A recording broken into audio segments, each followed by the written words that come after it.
you see what happened there? That's registering a positional error and data corruption. And it's right above the triangle.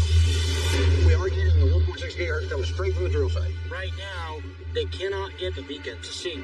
Let's see if they will take the beacon outside the bubble and see if it syncs. It's linked up. Interesting. So this is one of the... Morning, fellas. Today's a new day, man. Well, you guys ready to go at it again? Yeah. Are we ready to get into the ground? Yes. The team from Mark Construction Drilling is back out at the ranch today to continue helping us with one of our biggest investigations this year, finding out what's inside the mesa. Previous GPR scans have shown us that there's a 400-foot-long object and several smaller anomalies buried inside there that can help us figure out what these anomalies actually are. Last year, we got the first borehole drilled. All right, buddy, we're out. But now we need to widen its diameter by a few inches so we can send in our equipment. During our first drilling operation this year, something kept causing the beacon, which tracks the direction of the drill bit underground, to malfunction. Unbelievable. What could it be? We're not sure yet. I actually stopped that at the main road, checked the calibration on it. So you stopped before you came through the gate? Yep. And it was working? Yeah. Okay. We got everything linked up, calibrated. We're ready to go. We just got to get that beacon in the head, get everything tightened on, and just start pushing back in. Fantastic. Let's do it.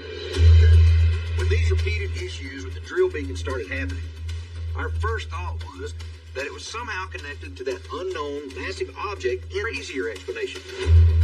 A gigantic invisible bubble or sphere-shaped phenomenon that we've recently identified with numerous infrared LiDAR devices. We don't know what it is, but it's centered at the spot we call the triangle and covers a huge area of the ranch, including the Mesa drill site, where a lot of strange things keep happening. This right here puts us well outside the bubble. So when the drilling beacon died again last week, It's down inside this hole, and hopefully start to get some more answers about what could be deep inside the mesa. Hey guys, just wanted to give you a status update. We're 150 feet into the mesa. wow, That's a lot of progress in a short time. It'll be interesting to see what happens with that beacon right at 200 feet. yes it will.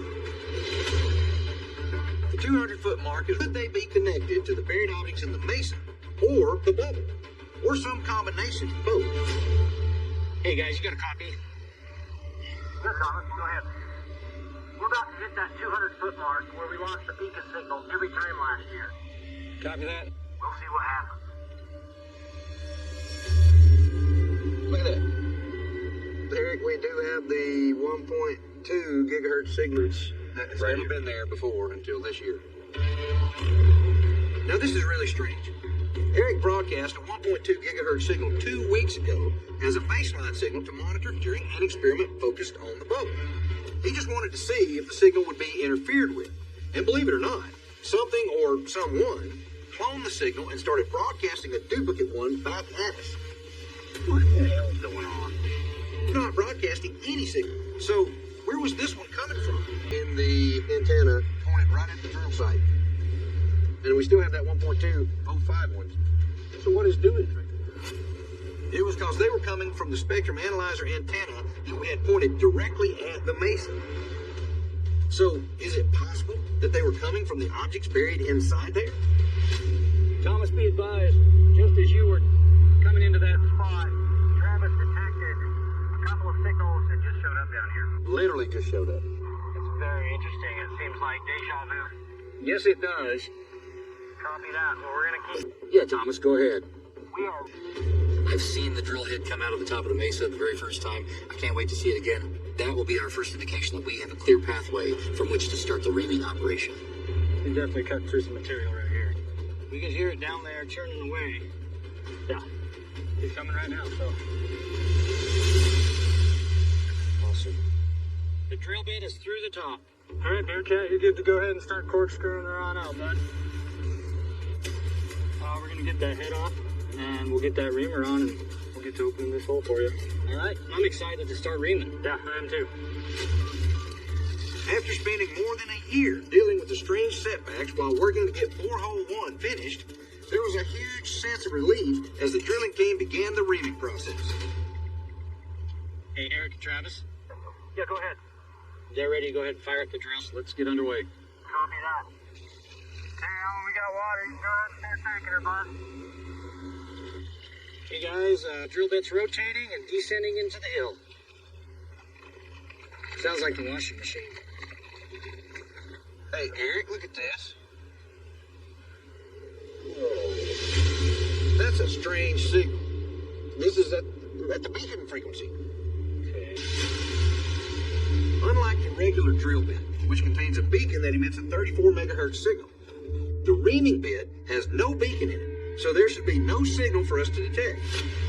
And yet, we're getting one that was fluctuating around that frequency. So where is it coming from? This signal is absolutely sending information. This is between 29 and 35 megahertz. But where's the source of that signal? Hey guys, we really need to keep an eye on that.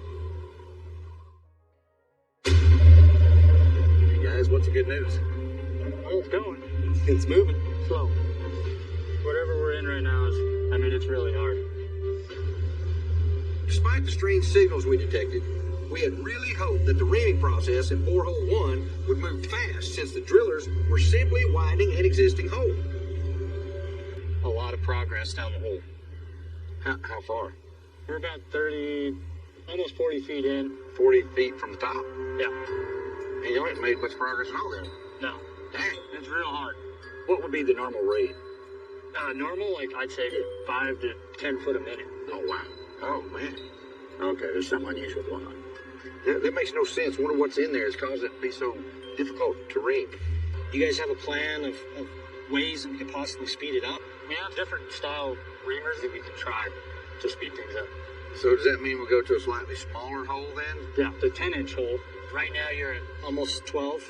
Yeah, so we'd be reducing the diameter by 2 inches. Yeah, in fact, some of the instruments we're talking about putting in are maybe an inch, 2 inches in diameter. Should be fine. Okay. We're planning to use specialized devices, including ground pencil are. So we're really hoping we can find some way to get this borehole completed. Then we'll go ahead and try that 10-inch, see if it moves any faster. Fingers crossed that it does, huh? Yeah. Good luck. Thanks for that update, man. Thanks, guys. While the drilling operation continued, imaging experts Dave Mason and Pete Kelsey to help us conduct It's to do here. Yeah, it's all about thermal tonight. It's thermal. Thermal and smoke. Lots of smoke, hopefully. Our goal is to build some large fires right here at the triangle that will generate a bunch of smoke and hopefully fill this area above us with a lot of fire and a lot of heat. Who knows what the bubble is right here above the triangle, but tonight is another attempt to put particulate matter in the space so that we can map it and watch what it does. Let's get out, Paul. Yep, exactly. That's exactly right. Yeah. I've got the differential FLIR technology that is not commercially available. And this will allow us to see very micro changes of temperature and look for anything that may be anomalous. Love that. You got the terrestrial laser scanner and the SLAM scanner with you? Well, then we should be running that tonight. Agreed. Based on our previous experiments, we believe that the bubble is centered at the triangle and has a radius of nearly 2,000 feet. Yes, including unusual radio frequency signals and numerous UAPs. What just happened? Also, Eric has been unable to obtain GPS data right in the center at various altitudes above the triangle, as if some kind of mysterious void exists in that spot. But this is also where we obtained high-speed camera images a couple of years ago of a mysterious cloudy blob that may have destroyed a rocket. About all these things.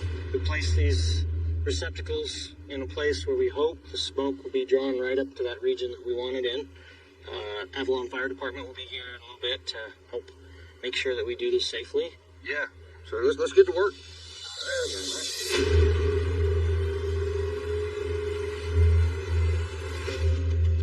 I'm praying for a lot of smoke. Ever since I saw the blob, Or anything. It could be more evidence that something of significance is above the triangle. Meanwhile, Pete will fly his thermal drone to also look for unusually cold or hot spots and operate a terrestrial laser scanner to hopefully image and confirm the size and shape of the bubble anomaly. With some luck, this experiment will help us determine if the bubble is the source of the strange phenomena that we continually see on the ranch. set up. I'm ready here at the command center. So we're ready to actually start the fires if you are. Copy that. Thanks, man. While I monitor my spectrum analyzer in the field for strange energy signals, Eric will be watching everything on his surveillance system in the command center which not only includes his own spectrum analyzer, but also high-speed and night vision camera feeds from devices that he's placed all around the ranch. Tonight, my hope is that with all this smoke, we're going to be able to see it. What the hell? Hey, Eric, you copy? Yeah, go ahead, Travis. Hey, man, I'm suddenly getting a signal at 1.2 gigahertz. Are you seeing anything like that? I have a very strong peak right at 1.2 gigahertz. Let's just keep an eye on it for the exercise. Copy that. But we weren't broadcasting, so that put me and Eric on high alert for anything that might appear in the smoke once we got the fire lit. All right, guys, we're ready to light this first bin. Here it goes.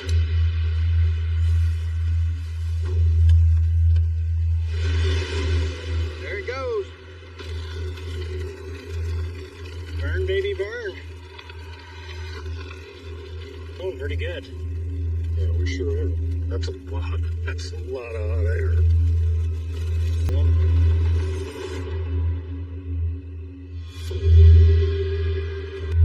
You guys should see this. This is just weird.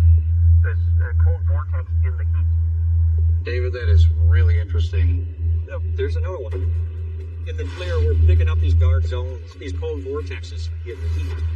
And then some of them would just kind of move around. Look at that. And, yeah, see? Right there. Yeah, see? That doesn't make any sense.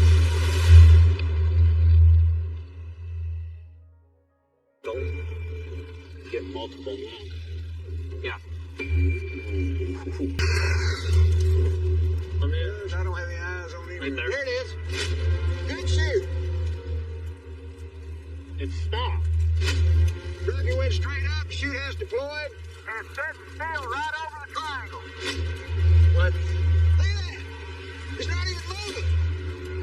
It looks like it's floating right over the triangle. It's not coming down. Look at that.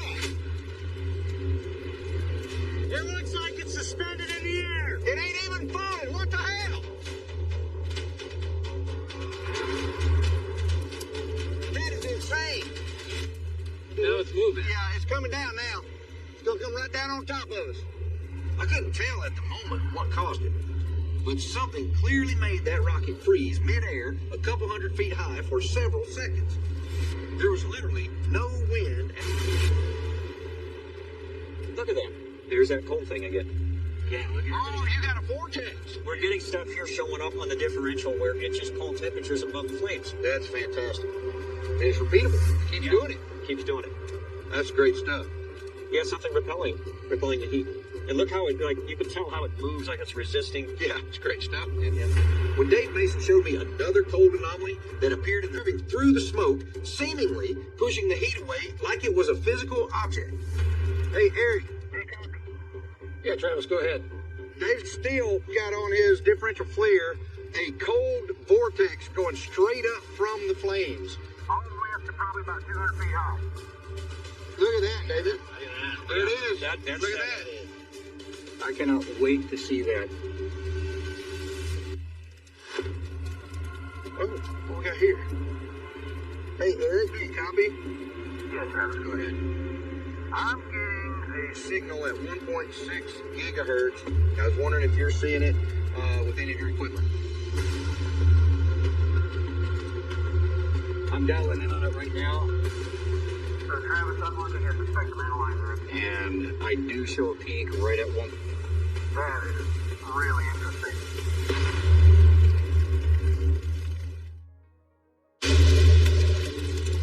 I'm getting a signal at 1.601 gigahertz that looks like a communication signal. Copy that. Keep an eye on that, please. Copy that. Right after detecting a 1.6 gigahertz signal. But since that's the frequency that our own military reserves for Earth-to-space satellite communications, the obvious question was what or who might have been trying to communicate with us. So I think we're at a point where we might as well douse the fires because there's going to be a lot of smoke at the end, right? Yeah. And then when they douse it, put it out, I'll launch another rocket when the smoke's the biggest. Okay. I'll radio. Goes out here in just a minute or two. You should see quite a bit of smoke coming up off of it. Copy that, Thomas. I want to watch when that happens and then get out there as soon as I can afterwards. As soon as they get it doused, we'll go. Okay.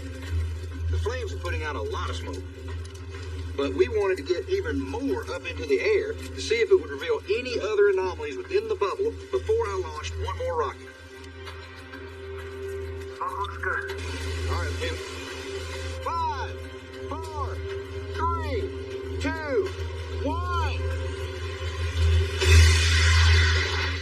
Dude, that was straight up too. Come on, shoot. Oh, did you see that? Yeah, I saw that. Dude, holy crap, what was that? What was that light? Yeah, did you see that? I lost the rocket completely. Did the chute open? It was like rocket straight up above the triangle. What the crap? Everyone on the ground saw a bright bluish white orb fly by it, and then the rocket chute failed to deploy. I don't know if the two things were connected, but it was really odd timing. Caleb, go ahead. When we shot that rocket off, there was a bright light that went flying right by it. Did you by chance? 100 feet. It was a bright orb flew by the rocket right as we launched. Is that a naked eye observation or is that through a camera? Naked eye observation. It was a bluish white light. Copy that. Now that's dang interesting. I'll be right up there. What we all saw tonight during the experiment was beyond stunning. Eric, I think we're wrapping up. The surveillance videos to review to see if any of those instruments captured anything else tonight that might tell us more about the bubble and all the other crazy phenomena that keeps happening inside of it. Eric, some excited voices. Right when the rocket went up, Eric, this blue-white orb flew over probably about 100 feet high. Now he was doing probably 50 to 80 mile an hour. All of us saw it. We got everything running. Something had to have captured that. We will have a record of that. A structure in that smoke that is very reminiscent of what we like to call the blob. He caught many of those. I got those in the differential flare, and we were seeing in the heat plumes, we were seeing these cold zones, circular patterns appearing in the heat. And they were cold. Black cold. I mean, just black. Fascinating stuff. What is going on? So who wants to help me scrub through data tonight? I cannot wait to look through all that to find what that was. What's going on? During the setup. Oh, you mean when we were detecting that 1.2 gigahertz signal? Yeah. Let me bring it up. Okay. Yeah, so we're looking at color night vision footage of the mesa. And the area of interest really is going to be up here. Now, I'm going to take us forward. You're going to see, and I'll zoom in on it, you're going to see some things happening up here in this part of the estate.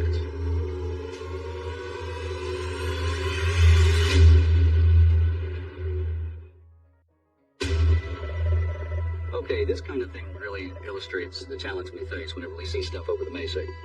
It's really hard to make out any kind of form to it. Yeah, that one's not an aircraft or a drone. That's all I can say about that one. The possible UAP that Eric captured on his night like a plane. So, what was it? Where did it come from? And could it have been related to the mysterious 1.2 gigahertz signal that we detected when it showed up? You know what really stands out for me? It's the rate of travel. Mm-hmm. It's traveling faster than a satellite typically does, and it's not an airplane. That's right. There's no strobe. Yeah. Now I want to jump into the rest of the experiment. Remember, after we got the fires going, we did do a rocket launch. And we do see the rocket in this video sequence, but there's also another feature that you may remember he was drawing our attention to, and it was a cold zone. Oh, I remember that. That cold zone was there almost all night. It was really weird. I'm just going to let this play through. So you can see the two fire bins on either side and the hot smoke rising, but for some reason, you got these dark, cold zones right about where the blob was. As we review the data, so much heat in that area, I don't even see how that's possible. To have these cold spots, what could possibly be going on here? And, you know, we sat there all night with those fires burning and the smoke going, and that spot of coldness stayed right there above the triangle. That stayed there. What anchored that to that spot? And it's lasted for a long time. I say there's an effect there, and it's real. But what the hell is it? This is a triangle. This is SLAM LiDAR scanner. This, to me, was the most interesting one. The first thing that I thought was cool his LiDAR can see smoke. Look at that. That is cool. Wow. Well, it's really interesting that we have such a sharp boundary, such a sharp line defining. Do you see that upper left corner? Oh, that's true. The triangle, the triangle around it. That's weird. Yeah, why is that a straight edge? Like there's a boundary that the smoke just stops at. What the hell in that space is bounding the flow of smoke? That's pretty crazy. To find some structure in the smoke. Honestly, this is not what I'm expecting to see. We don't claim to know the physics at this point. We don't even know how to, but I want to find out. We'll check this out. If you rotate this and look at it from the south, there was something that looked quite solid, sort of poking out of that cloud. The feature that first caught my eye, because it appears to be more solid, is actually in this area. All right, I'm going to point, and you tell me where Dave's feature, his cold spot. Where the big cold spot or vortex was. That's crazy. They look similar now that I'm looking at it. Wow. It's wild. There's clearly structure right in there that's more dense or has more particle points than in the rest of the cloud. How do you get such coherent structure in smoke? That's crazy. Between the cold spot that Dave Mason captured in his thermal camera could be multiple anomalies at the center of the bubble. But if so, what are they and what purpose do they have? I'll bring up another one. Another scan. And this, I remember this last scan was running when we saw something in the sky. Now, was this when we launched that last rocket? Yes. But that was over the mesa. And right now, we're looking towards the east field. Everybody. Did you see any returns from that on any of the LiDAR data? Well, check this out. What is this dot right here floating in the air? Over here. Right there. There it is.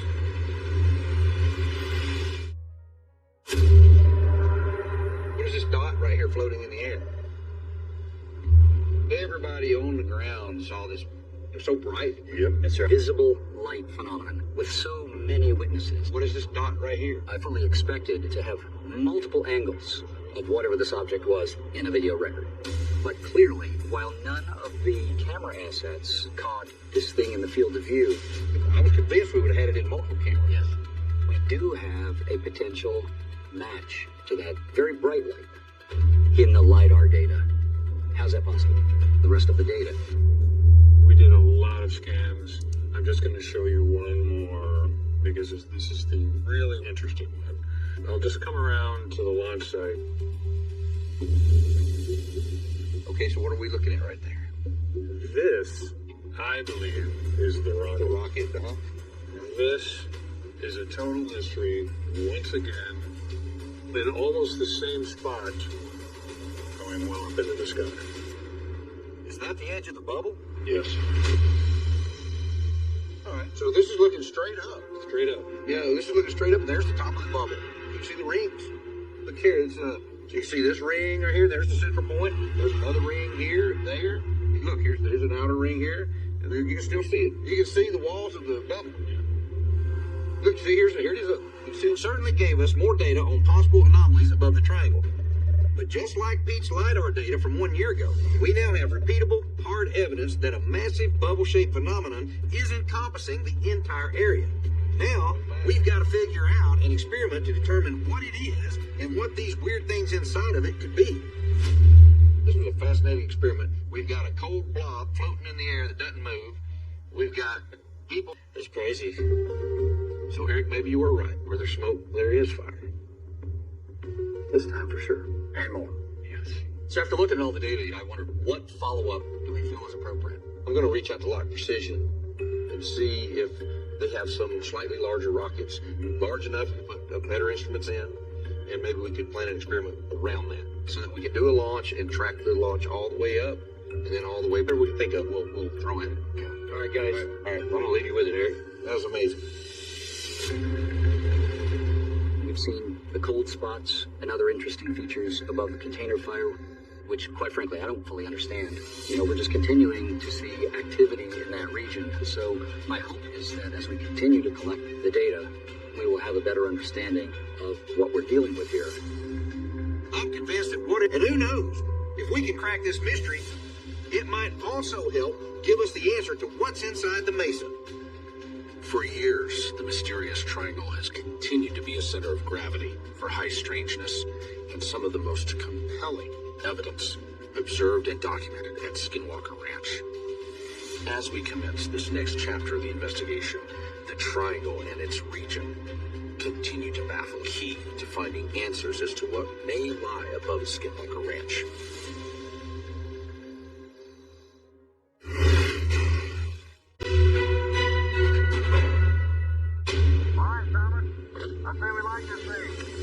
There it goes. Our goal is to build some large fires at the triangle and fill this bubble with a lot of smoke, map it, and watch what it does. To be clear, we're picking up these dark zones, these cold vortexes getting the heat. That doesn't make any sense. It stopped. It's floating right over the triangle at the edge of the bubble. Yes. We are really close to pushing out through the top up here. The drill bit is through the top. We'll get to open that door for you. I'm excited.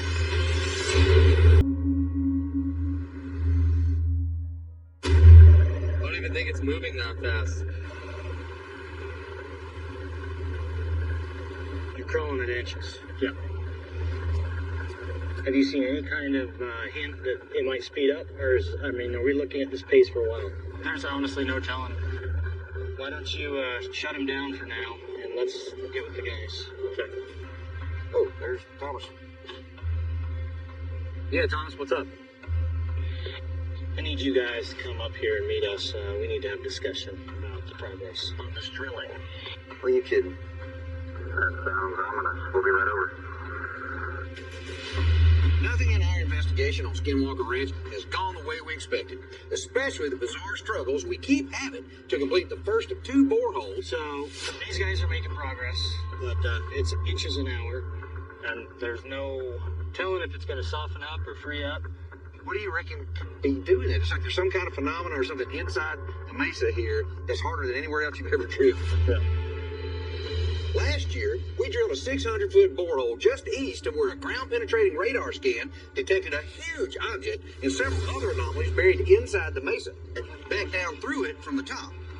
But then, something inside there was preventing the reaming bit from making much progress. So we decided to try a slightly smaller reaming bit to see if that would be able to get the job done. Ultimately, we want to drill 2 identical boreholes on either side of these buried objects, and then case the inside of them with a gel-like cement. That will allow us to insert specialized scanning devices to better study and hopefully identify 10-inch or 11-inch hole to the bottom, and that's what we get. Or we go another route and get a second hole. Well, let me put something out there. You know, everything we've been told about the instrumentation says that what we've got right now is perfectly adequate for doing the science we want to do out here. What do you think? Yeah, so I agree, Eric. We don't really have any instruments that are bigger than, an 8-inch hole, right? We could get everything through there we want to, and so maybe, right? And this casing is going to make the outside layer hard, so hopefully we won't have any collapses. Yeah, it's a clear hole all the way from the top to the bottom. Yep. Well, that's great. Eric and I both would really like to get some scientific analysis from instruments inside these holes that we're drilling. So we've got a hole drilled, right? I say we quit trying to make it bigger. Yeah. So can we just case what we've got, stabilize it, and call it good? I mean, that's going to take a little. The size of that borehole is not at all ideal.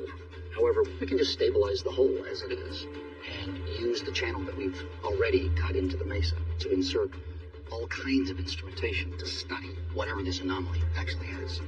You've got us a workable size hole that we'll be able to get instruments in and out of. So I call that a huge success. Yeah, absolutely. All right, man. Good stuff. Now, Brandon. Hello. Greetings, gentlemen. It is so good to be with you. While the drilling operation continued at the mesa, we went back to the command center for a video conference with ranch owner Brandon Fugel and biologist Ben Woodruff. In the wake of the discovery of the wolf-like creature in the Dry Gulch Creek, I actually engaged Colossal Biosciences, which is the leading genetics and life-saving interesting DNA data. I'm on the edge of my seat here. Oh, what is that? What is that? 1 year ago, we found the decayed carcass of a wolf-like creature that had a freakishly large jawbone and teeth. So, given the legends about wolf-like creatures that Skinwalker Ranch is actually named after, Eric asked biologist Ben Woodruff to examine the jawbone. And believe it or not, the closest went extinct more than 10,000 years ago. Ben, I'm going to turn it over to you since you've been reviewing the analysis provided by Colossal and can provide greater context to why this is truly, I think, earth-shattering. Certainly. We knew this animal was some species of canine, and so what we did is we had Colossal test this DNA against the DNA of other species of canines, like wolves and coyotes and foxes and domestic dogs. That 11% of this species is Canis lupus, the modern-day gray wolf. But it matches specifically with the Eurasian gray wolf and a Greenland gray wolf. These are modern species, but the strange thing is, they're species that don't cross over in their range with each other, and they're not found here in the United States. Interesting. But that's only 11%. The other 89% is a mystery. It is. On the 89% of this is unknown material, that's really exciting. It means there's a 9 out of 10 chance that it's not a standard gray wolf, right? Correct. This wolf creature kind of rewrites the history books. Whatever this animal is, it's either a new species or it's an old species that we did not know was running around this region. The Utah Division of Wildlife Resources claims that there are no wolves. There's a lot of mystery about the DNA results from the sample. And because this is inconclusive, we have to give extra weight to the physical evidence we collected. And what the evidence shows us is that the jaw and the teeth in the jaw perfectly match those of a juvenile dire wolf. Well, I think this has been a fascinating discussion. No, it's not exactly conclusive, but boy, do we have a lot to go on. I'd like to get more cameras done this session and talk about ways to follow up on this. Yeah, I'd love to. Look, this is where that history meets evidence. So let's go get the evidence.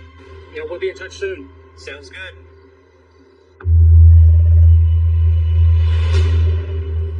Kip, nice to see you again. You too. I'm excited to see what you brought us and maybe help the process. Yeah, I've got some new stuff. Happy to try it out. We'll get an idea of what's lurking around here. That's what we're looking for. Fantastic. Well, I'm at Hole 1 in the Mesa. Caleb met with Ben Woodruff along with Rich Howell from Trail Cam Pro to install new game cameras in the south field and other areas of the ranch. So what's the first place we're going to? To the south side of the ranch, one of the interesting things that we found out here was the carcass of a wolf last year. After that incredible DNA report on the wolf creature that we found, Eric wanted to start collecting more possible video evidence that might help us identify This carcass down here, snagged up on this tree just right here. I think we could cover this whole area with one camera. Oh, that's great. I think we could hammer one in right here. Yep, I think it's a great spot. It's good work. Yeah. Dry Gulch Creek is another location we're trying to focus on this year, where we not only found remains of a wolf that possibly has dire wolf DNA in it, but we've also caught some other phenomena. I'm hopeful we're going to catch some interesting things. It's set and on and ready to go. Awesome. These game cameras serve a dual purpose. They're a major asset to security and also to the scientific investigation here on Skinwalker Ranch. I'm excited to see what they're going to catch. We are set. That's great. Awesome. Yeah, I'm excited that we got this asset looking at this area right here. Well, this is going to give enough range, too. You're going to be able to see not only what could be here, but how the animals behave, how... Who knows what we'll pick up. Hey, fellas. Welcome back, guys. While we were waiting for the casing of Porthole 1 to get done in the Mesa, we welcome back the guys from Lock Precision to help us conduct our most advanced rocket experiment yet to figure out one of the craziest anomalies we've ever encountered on Skinwalker Ranch. We've been following up on what appears 100 meters in radius, centered on the triangle here. Based on numerous infrared LiDAR scans, a gigantic sphere that we call the bubble sits above and below ground, and it covers a huge area, including the Mesa drill site, the East Field, and even Dry Gulch Creek. Basically, where we've documented all kinds of phenomena, from UAPs to strange animals, and even possible communication signals. Feet above ground level. Look what just happened there. You see those red points? Another weird thing about the center of this bubble, which is right at the triangle, is that Eric has been unable to obtain GPS data at various altitudes all the way up to its barrier at about 2,000 feet in the air. It's like something that we can't see exists all through that zone and displaces or swallows the data. So today, we're going to use high-powered... So guys, tell us about everything you brought up. What new tech? Yeah, so we've got Kate that will be putting on board some of the larger diameter rockets, and that's real-time data, GPS readings. With the smaller rockets, we can get around 1,000 feet, and then the larger unit with the advanced tracking, we can probably get that around 5K. Okay, all right. I think we need to get to work. Let's do it. Okay, put her up. We're in good shape. First, let's further identify anything strange inside of the bubble that can't be seen with the naked eye. This is going to be the big one with Kate. Okay. Then, we'll launch the larger high-powered rockets up to 5,000 feet. Now, these will be equipped with a specialized tracking system known as Kate that the guys from Mike brought. Here's your Kate receiver. These rockets will obtain GPS, speed, and altitude data all the way up through the center of the bubble to see if we get different or similar results. And if there are strange things up there that we can't see, hopefully the rockets will make contact with them and help us figure out what they really are. You got the RTK up and running? Yeah, you want to fire it up? Meanwhile, Jim Royston and Pete Kelsey will be flying their thermal and LiDAR drones back and forth through the bubble to look for any anomalies that might also be invisible to the naked eye that occurred during these rocket launches. Radio frequency signals. Eric will be doing the same and watching everything with his surveillance cameras and tracking system inside the command center. We're ready. Are y'all ready? Yeah. All right. Well, let's do this first one. Sounds good. All right. Sounds Good. Eric, do you copy? Yeah, Travis, go ahead. We're starting the first rocket launch. Copy you. I've got eyes on that. Did you hear that on the LiDAR? Yeah, we're good to go. Hey guys, look what happened after you launched the drones. I'm detecting a 5.5 gigahertz signal. This was the absolute first time we ever detected a signal at 5.5 gigahertz on the range. And it happened right when Jim and Pete launched their drones. Now, I have no idea what could have been broadcasting it, but since we often see strange radio signals when other phenomena occur, like UAPs, we'll have to check Eric's high-speed surveillance camera. At any rate, it made me think that it was time to launch the first rocket to see what we might reveal once it deployed the chalk 1,000 feet up inside the bubble. 5, 4, 3, 2, 1. Whoa. Wow, that's pushing. Hey. Oh, there's louder. Good shoot deployment. Yeah. Travis, what can you tell me about the powder charge? It's sitting still and it is not moving, probably at about 800 to 1,000 feet. Copy that. Y'all got some weird mojo out here.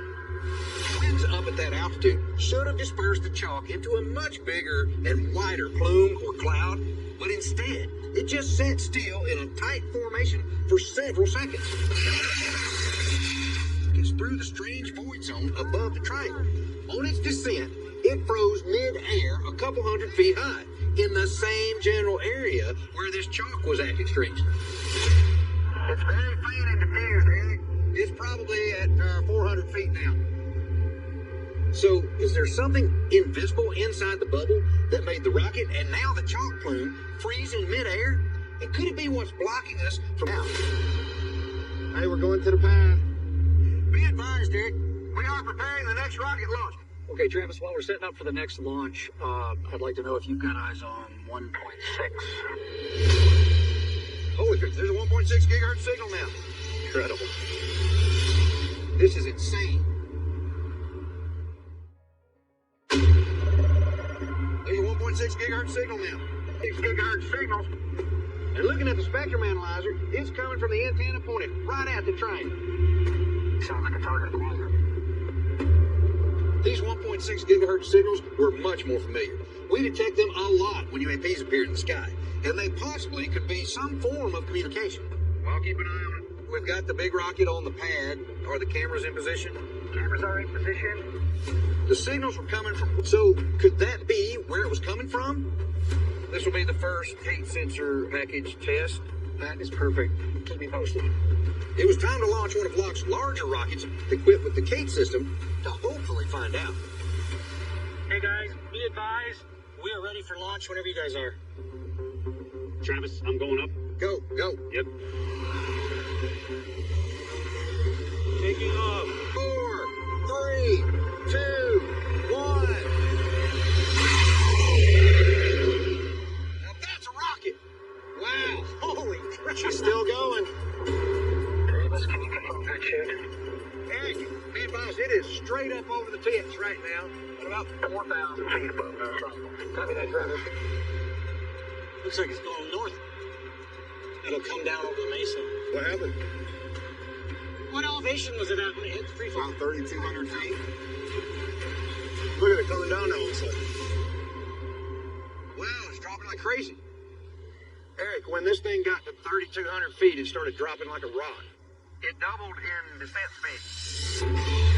The rocket seemed to fly up all the way through the bubble to about 5,000 feet high without incident. But then, as it fallen straight back down to the triangle, collecting more data. And the Cape tracking system showed that for some strange reason, at about 3,200 feet, the rocket just plunged to the ground much faster than it should have. What in the world is up there? And could it have purposely pushed our rocket away from the bubble? It was going to take us some time to get the biggest rocket that Locke brought set up for launch, but we couldn't wait to see what this experiment might reveal next. So, Jim, what is your plan with the drone this time? So I'm going to fly thermal, and I'm going to go down by the south field. Yeah, so you'll be outside of the bubble, right? Yep. And then fly through it. Okay. So let's get the drones warmed up and the terrestrial laser scanner ready. Okay. Man, I'm excited. So let's get a small rocket ready on the pad, ready to go. Let's do another launch and be prepping the big one. Okay, sounds good. Let's do it. All right, so you got to pull a pin. We're going to launch a rocket in less than 2 minutes. So be prepared. Plan scanners up and terrestrial laser scanners up. In the hopes of capturing more data during the next launch that could help us identify anything in that strange zone at the center of the bubble, Caleb was operating 2 different kinds of LiDAR scanning devices. Drone's going up, look out. Okay, I'm taking off. Whoa. What the hell? Whoa. So I'm going to come. We just lost him. I lost complete control of the drone. What is doing this? I wonder. Oh, for Pete's sake. Hey, Travis, you copy? Yeah, go ahead. I've never seen it before. It's as if something is not just corrupting, but actually inserting characters that cannot be read into the data stream. That sounds like that something's hacked into your system wirelessly and is changing the code in real time. Well, at the very least, it's a new form of data corruption that we haven't seen before, and it is happening right now in the middle of our rocket activities. What we are seeing are not only positional errors in the string being transmitted from the tracker down to the base station. Are we dealing with something real within this bubble that could account for deliberate interference? I've got some things with the code that I hope will prevent that from crashing the real-time tracking. Keep me posted on that. Copy that. All right, everybody ready for launch? In 5, 4, 3, 2, 1. There it is. I saw the chute charge, but I didn't see any lights. I think I just heard it crash on the ground. Hey, Travis. Yo, You're not going to believe it. what am I not going to believe? So I get over Dry Gulch Creek. South. Yeah. When I get up near that barrier of the bubble, I started losing all communication with the drone. Could not move the drone. So you had GPS errors, you had communication errors. Yeah. Better. I'm headed right there. Jim's drone issues sounded like, once again, the barrier of the bubble was somehow stopping us from collecting data. So that made me wonder what Pete was about to show me on the LiDAR scanner that we had right in the center of the triangle. What's up, Pete? Just look at it When we look at it. and tell us what you see. All right. There's where the rocket was a smoke trail after the launch. It should line up. The rocket is displaced by 10 or 12 feet. That makes no sense. That is just absolutely insane. That is freaking incredible. This LiDAR system thinks that the rocket launched from over here and went up. Well, I mean, it's a perfect image of the rocket for this next launch. Let's see if it happens again. I have to hustle. LiDAR technology uses infrared light to map out detailed images of an environment. But once again, something at the center of the triangle either fooled or displeased Pete Kelsey's terrestrial LiDAR data to make it seem like our last rocket launch was several feet away from where we knew it actually was. This was more possible evidence that something right in the center of the bubble, a couple of minutes from launch. Copy that. Huh. That is so strange. Dude, one more. Hey, Eric, the 1.2 gigahertz range. is absolutely lit up. Are you seeing that? Yeah. I'm seeing a ton of activity. Copy that. I don't know what's going on tonight, but we're getting flooded with strange frequency 6 gigahertz signal, which we often get right before UAPs appear in the sky. Look at all of these bumps right here, Caleb. And now we're getting this 1.2 gigahertz signal. Of all the signals we detected tonight, the 1.2 gigahertz signal was the one that really freaked me and Eric out the most. Hey, Pete, can you turn on the 1.2 gigahertz signal? Yes, sir. During a recent bubble experiment, Eric broadcast a 1.2 gigahertz signal on a most we had never detected it on Skinwalker Ranch ever before. Look right here. But then, something on the ranch started broadcasting a duplicate signal back at us. It was like it copied the dang thing to communicate with us. But if so, is it a friendly message or a hostile one? How we doing out there, guys? Oh, all ready to arm it all up here. Looks like Kate. Okay. Either way, now that something at the center of the bubble seemed to be once again stopping us. Hey guys, don't forget to start all the lights and everything. We got something on the mesa. Eric, we got something on the mesa just west of the tower. Eric, if you got any eyes on top of the mesa that can look north just over the mesa behind the launch tower. I'm watching now.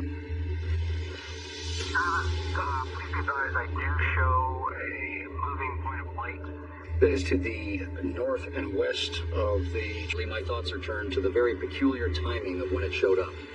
This happens to coincide with the emergence of a 1.2 gigahertz signal. We don't know where it's coming from, but I would really like to know, and I think we would all like to know, what relationship there is between these emergent signals and some of the other phenomenology, like the UAPs that we sometimes see. Kate says launch is a go. All right. 5, 4. Shoot has deployed. We see the rocket straight up. Travis, we have Eyes on the strobe. Yes, we do, Eric. It is straight up. copy that. 2,400 feet right now, Eric. Copy you, Travis. I've got eyes on the rocket. This was falling way off course. Y'all see that? Kind of whipping around, get there. These huge rockets are designed to go straight up and come straight back down. There were no high winds, but both large rockets fell way off course to the same spot, like something pushed them away from the bubble. Again, it was like something was stopping us from collecting data above the triangle and inside the bubble. So what could do that? She's on the ground. Hey, Eric, I think you'd say good stuff happening tonight. I don't know what to make of all the strange things that happened during this experiment, both inside and above the bubble. But we have a ton of incredible new data to scour through to hopefully find out. Kate was fantastic. Oh, I'm going to be excited to bring all of this together, take a look at it. So I think we need to wrap it up. Yep. Let's do it. All right.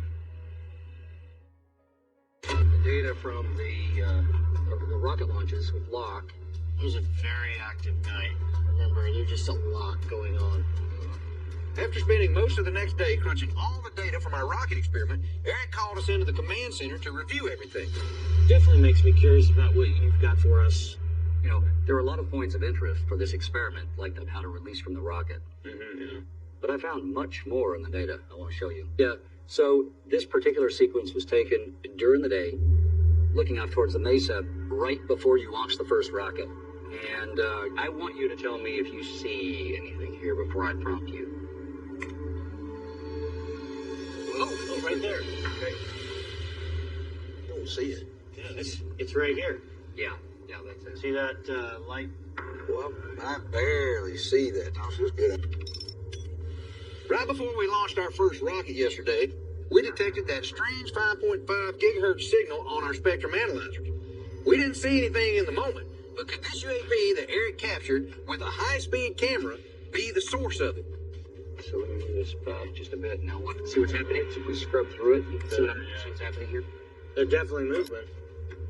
So we're looking west here, right? Yeah, it's fading in and out. It's not like anything that we've seen before. We know what it is. Yeah, I don't know how to classify this thing. We're seeing a possible UAP. We don't know where it's coming from. But we're also seeing mysterious signals that are showing up on the RF spectrum analyzer. And then there are all of the other strange things that are happening, like interference with our communications. I can't help wondering, maybe there's a relationship between all of these things. Is the positional GPS data for all the events that go along with rocket launches. So this is the Kate data then? Yeah. Which was the computer inside of the rocket. Yeah. Watch this.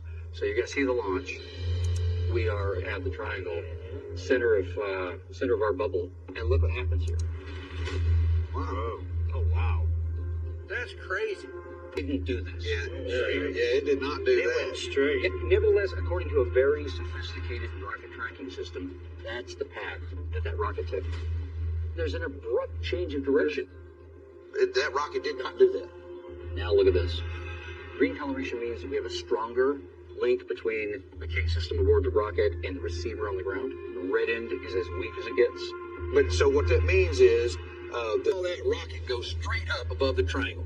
But according to the Kate GPS tracking system, right after the rocket was launched, it flew at a very hard angle for several hundred feet before suddenly turning and then going straight up. So could the bubble have fooled this rocket's GPS tracker to think it made these maneuvers? Now, the weird thing is, zoom out all the way to so we got the whole thing. And let's say there are other trajectory. Right here, there's clearly a keep. And it's possible that somewhere in here, we've got missing data here, and you've got missing data here, and missing data here, and here. Inside the bubble, right? We've consistently seen missing data inside the bubble. But then, look up here. There's more missing data. Somewhere in here, right? That's about 3,200 feet. That's where the rockets got pushed up. Boom. So there's something in the sky above the bubble, too. That's pretty crazy. The top of this bubble is at about 2,000 feet, right? So that would be somewhere in this circle right here, right? That's where the top of the bubble would be. So now if we figure out where that bubble is right there. Look, we got rocket data missing above the bubble at about 3,200 feet high. So now there's a gap of missing data points about 3,200 feet high above the triangle, right where the rockets fell off course. So is there another anomaly above the bubble that is related to the countless UAPs, strange signals, and voids in our data? And if so, how are these things connected? We don't know how thick the bubble is, right? So that's the question we need to find out. This brings something back to mind. Okay, so I think I've got the right file here. Yeah, so you'll see this. This is right in Dry Gulch Creek. So I'm going up to the south boundary of the bubble. So you'll start seeing the bend. See, there's the corner. We saw the light going through the water. Yes, from last year. So as I'm sitting right over the top of that bend now, you'll see that everything's frozen right now. This is crazy. So not only did things inside and above the bubble appear to stop us from collecting data with the rockets, the southern barrier, which is also near where we found the dead wolf creature, seemed to physically stop Jim's drone from entering it. That is a really interesting moment when you're right against this boundary. Yeah. From the very first experiment to all the way up to now, we just keep collecting more and more data to basically probe where we think the barrier wall is, this bubble of wall is, with as many different things as we can. Well, we can do things at ground level. We can do things, at low level, like with a drone, with helicite, for example. What's a helicite? It's basically a helium balloon with a structure on it that helps to orient it. And so we can put a payload on it?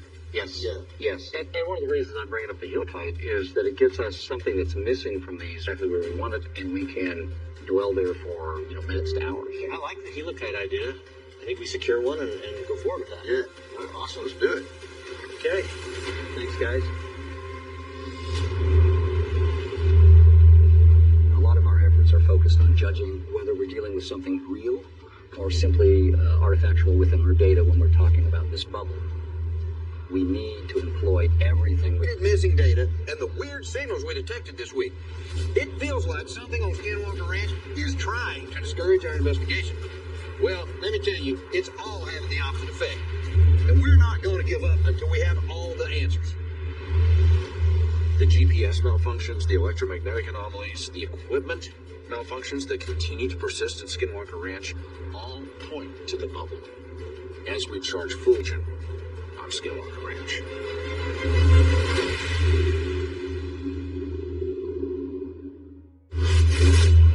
We've not yet had these helicite platforms out here. This GPS tracker in the helicite is nearly 800 feet into the ground. What's so special about Dragon's Creek? There's something there that causes problems. We need to walk sensors through it. What's up stuff right there? What is it? The high desert of northeastern Utah is a land of profound silences. It is a canvas of stark contrasts where the vermilion dust of the Uinta Basin meets a sky so vast and impossibly blue it feels less like an atmosphere and more like an aperture into infinity. Here, distance is a fluid concept and time itself seems to move differently, measured not in the frantic ticking of a clock, but in the slow, inexorable erosion of sandstone and the patient circling of a hawk on a thermal updraft. But on this particular expanse of 512 acres, the silence is a lie. It is a carefully constructed facade, a thin veil draped over a cacophony of the impossible. This is Skinwalker Ranch, a place the Ute tribe has called the path of the Skinwalker for centuries, a place where the membrane between our reality and something else is worn perilously thin. For years, the land had watched. Now the new team, led by the quiet conviction of real estate tycoon Brandon Fugel, and armed with astrophysicists, aerospace engineers, and a security chief who had seen too much, came to measure to quantify to trap the ghost in a machine. They were wrong. The land, or whatever resided within it, saw their instruments as a challenge, and for every action, it offered an intelligent, almost mocking defiance. Tonight, under the cold, unblinking eye of a billion distant stars, they were about to learn that they were the subject of the experiment, and the ranch itself was the scientist. Dr. Travis Taylor squinted at the mesa, the morning sun glinting off the lenses of his glasses. The monolithic slab of rock, reddish-brown and ancient, was a lockbox, and they were convinced something of immense significance was hidden inside. Just wanted to report I'm standing here watching one length of pipe after another disappear up into the hills. We're up into the mesa. Thomas Winterton, the ranch superintendent, crackled back over the radio. This was an act of defiance. Ground-penetrating radar had revealed a metallic cylindrical object over 400 feet long, suspended within the rock, a dragon sleeping in the stone. Previous attempts to drill had failed, the drill bits grinding to a halt against impossible density and the guidance beacons failing entirely. As they crossed an invisible boundary they had dubbed the bubble, a sphere of influence nearly 4,000 feet in diameter where physics broke down. This time they had outsmarted it, sinking the beacon outside the bubble and bringing it in hot.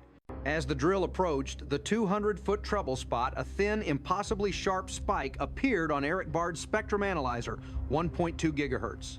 It was the ghost signal, the exact frequency Eric had broadcast during a previous experiment, which the bubble had instantly copied and broadcast back. Then two more spikes erupted in the 1.6 gigahertz range, a band reserved for U.S. military Earth-to-space satellite communications.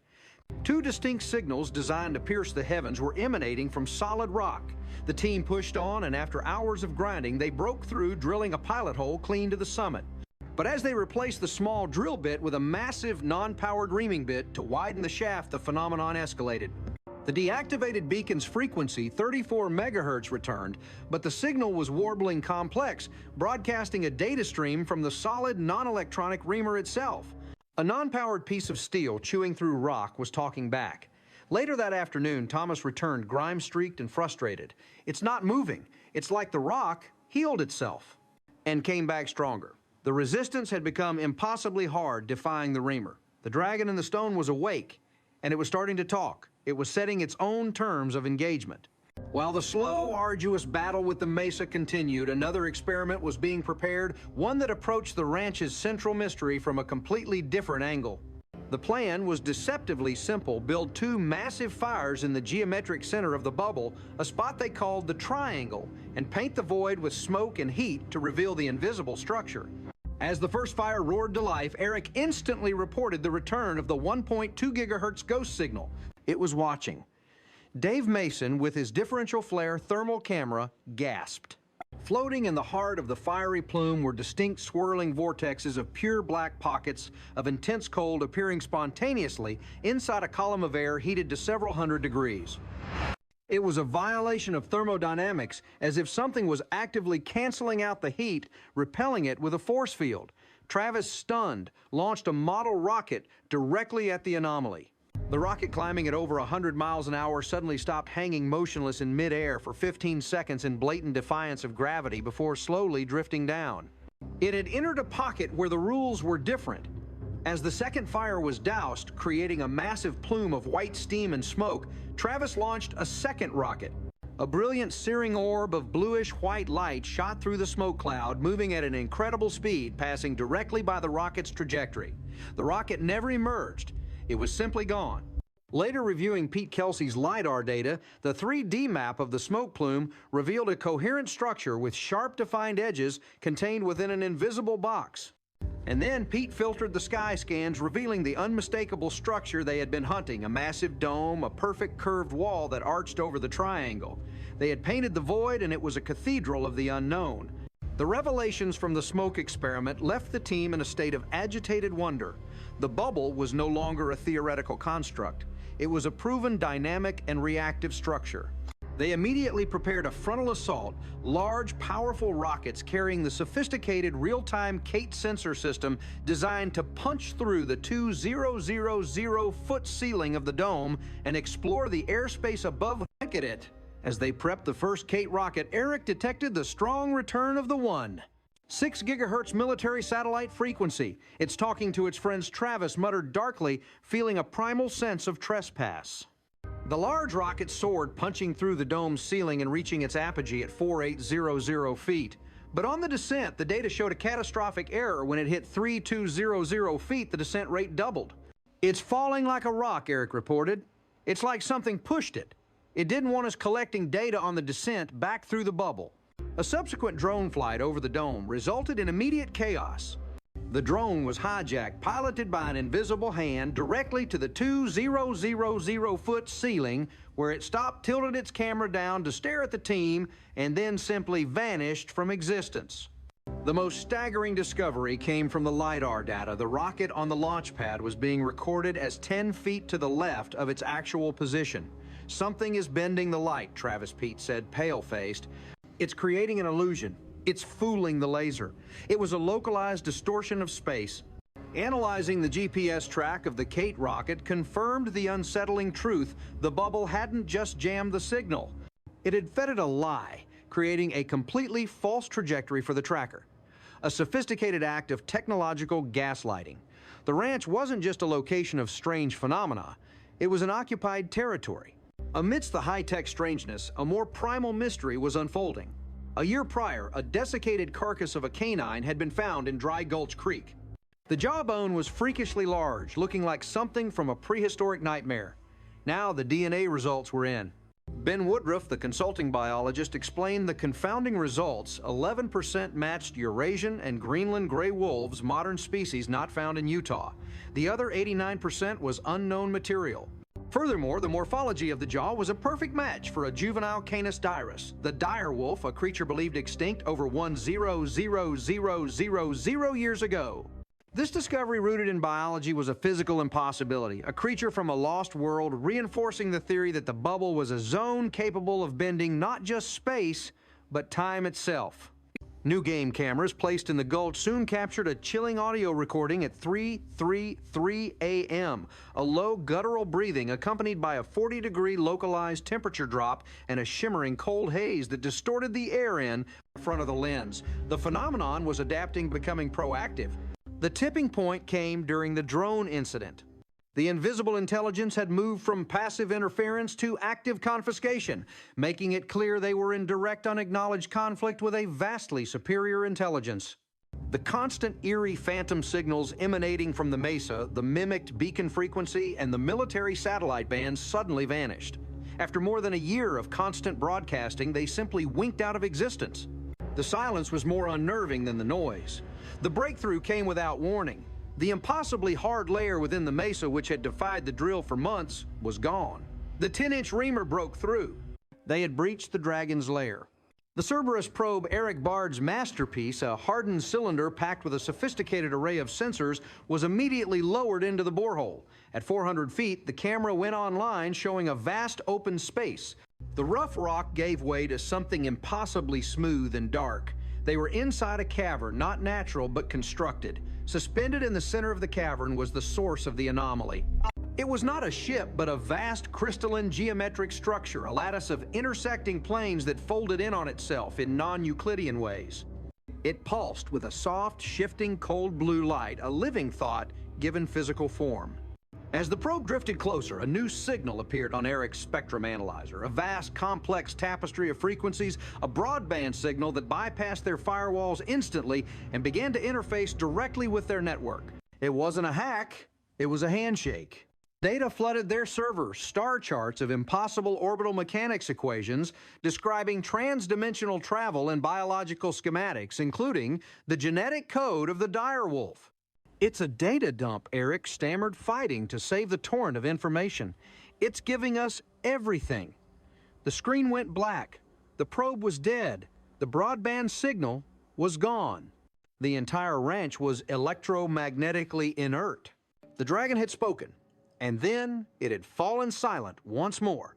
The days following the data dump were surreal. The ranch was utterly silent. The oppressive atmosphere was gone, replaced by an unnerving stillness. The UAPs vanished. The bubble dissipated. The phenomenon had packed up and left. They had been deemed worthy, and the culmination of all their efforts was this multi-terabyte treasure trove of incomprehensible data. Dr. Aris Thorne, a brilliant professor of quantum linguistics from MIT, joined the team immediately, declaring, "You're approaching this all wrong. This is not a language to be translated. It is an environment to be experienced." Eric, meanwhile, brought online his secret quantum computing array, Prometheus, designed to think in the same quantum language as the alien database. Prometheus fed the data, displayed a single recurring image, the intricate mandala-like symbol. Thorne identified it as a tuning fork, the fundamental frequency of the consciousness that created the data. He proposed a radical solution. The key was not a faster computer, but a human mind temporarily retuned to the ranch's frequency. They used Travis's consciousness linked to an EEG headset as the key. As he revisited the moment the blue orb flew past the rocket, his brainwaves shifted into the hyper-coherent gamma signature Eric had recorded during the original event, acting as the resonant bridge. Prometheus, guided by this human filter, processed the mandala. The quantum chaos resolved into a coherent pattern, a blueprint. It was a small tabletop apparatus consisting of interlocking rings, crystalline energy conduits, and a central core, a quantum foam manipulator. It was not a spaceship engine. It was a dial, a device that tuned the vibrational frequency of a specific point in space-time to match another. The invitation hadn't just provided an address, it was teaching them how to build the vehicle. The ranch, which had been dormant for months, began to stir again as they worked. The temporal glitches intensified. A security guard saw a transparent Roman legionary. Caleb saw a Jurassic raptor. The ranch was becoming a nexus of timelines, the process of compiling the alien blueprints causing rendering errors in space-time. Then Eric detected a new signal, a tightly focused microwave burst from a fixed point in geostationary orbit. It was a crude, childlike attempt to replicate the crystalline intelligence's handshake protocol. The secret was out. Their quiet, isolated scientific endeavor had just gained an audience. The signal from orbit changed everything. Brandon Fugel's intelligence contact confirmed the source, not a government, but the Ethelred Consortium, a shadow organization with military-grade capabilities. They began a relentless cyber warfare campaign and physical surveillance, spotting unmarked black SUVs and sending sophisticated drones. The administrator, a woman radiating absolute authority, landed at the ranch gate and issued a warning: the asset will be secure. The only question is whether you will be a partner in that process or an obstacle to be removed. The consortium, symbolized by a serpent coiled around an eagle, saw the technology as a resource to be controlled, the antithesis of the team's philosophical mission. The battle raged. Eric fought a one-man cyber war coding dynamic firewalls and using Prometheus's quantum logic to trap the consortium's hacking algorithms in infinite loops. The physical pressure was constant: low-flying jets, high-powered lasers sweeping the property, and professional infiltrators testing the perimeter. In the underground lab, the final component of the dial was being lowered into place. During a critical resonance session, Travis was pushed too far. As he channeled the memory of the gravitational distortion, a heavy invisible weight settled over the command center, computers shorted out, and a coffee mug shattered into dust. The strain of channeling such a fundamental force was almost fatal, but it underscored the dangers they were tampering with the operating system of reality. The conflict came to a head on a cold October night. Eric detected a massive coordinated electronic assault, a full system data corrosion attack designed to wipe them out. Simultaneously, Thomas reported multiple perimeter breaches by professional military teams using cloaking technology. The Serpent and the Eagle were making their final brutal move. Inside the lab, the dial, a 3-foot sphere of interlocking, counter-rotating rings, pulsed with a soft internal light. There's no time, Travis declared. We have to activate it. Now, with Thomas's strained roar of South Perimeter is compromised, echoing over the comms and Eric losing the primary data, Travis put on the EEG headset. Patch my neural feed into the dial's control matrix, he roared. He closed his eyes and focused on the one pure, overwhelming memory, the moment of contact, the intent to share and welcome. In the lab, the dial's rings accelerated into a silver blur. The light at its core intensified to a brilliant, blinding blue-white, and then it sang. It was a single perfect resonant note that vibrated not in the air but in the very structure of space-time. For a single eternal moment, everything on the ranch vibrated at the exact same frequency. On the surface, the consortium soldiers instantly stopped their weapons, lowering their faces slack with a profound, bewildered awe. The aggression was wiped from their minds, replaced by an overwhelming sense of peace. In the command center, Eric's screens flashed green. The malicious code was transmuted into a harmless string of benign data. The orbital signal vanished. The dial had imposed a new reality, a new fundamental resonance, where the frequencies of violence and malice could not exist. The soldiers, their mission forgotten, began to wander back towards the perimeter, their minds filled with the echo of a perfect, impossible note. The Serpent had been charmed, the Eagle had been grounded. The aftermath of the concert was a study in surreal tranquility. The Athelred Consortium retreated, utterly defeated. They had played one note, but the alien database was a symphony. To unlock the entire library, they needed more musicians, a chorus. Brandon Fugel began a secret search for verifiable individuals who had experienced profound reality-bending events, the locksmiths who held the keys of memory. They found Dr. Evelyn Reed, who had recorded an intelligent signal from deep space, Spectre, a former Navy pilot who had seen a UAP defy physics, and Maya, a paramedic whose near-death experience revealed the scaffolding of reality. This resonance core linked their unique brainwave signatures, with Travis's using their collective experience to act as filters for Prometheus. Dr. Reed's memory decoded the star charts. Spectres unlocked the secrets of the dial's field manipulation. Maya's provided the final crucial equations for dialing a specific set of coordinates. The temporal glitches grew the ranch, becoming a nexus of timelines as the dial was brought to its full potential. The day of the first activation was marked by an almost religious solemnity. The target coordinates, the address from the invitation, were programmed into the Prometheus AI. Travis, as the conductor, linked the entire resonance core to his headset. Their combined consciousness, a chorus of human experience touching the sublime, flowed into the dial. The resonant hum deepened and the light at its core flared. On the floor in front of the device, the air shimmered, resolving into an impossible depth. They were looking through it into another place. It was a landscape bathed in the light of a binary star system, one white, one crimson, casting long dual shadows. The sky was violet, filled with emerald and gold nebulous clouds. In the distance, vast crystalline structures, identical to the one beneath their mesa, floated serenely in the air. The Odysseus probe passed through the gate, and the lab monitors flickered to life with its data.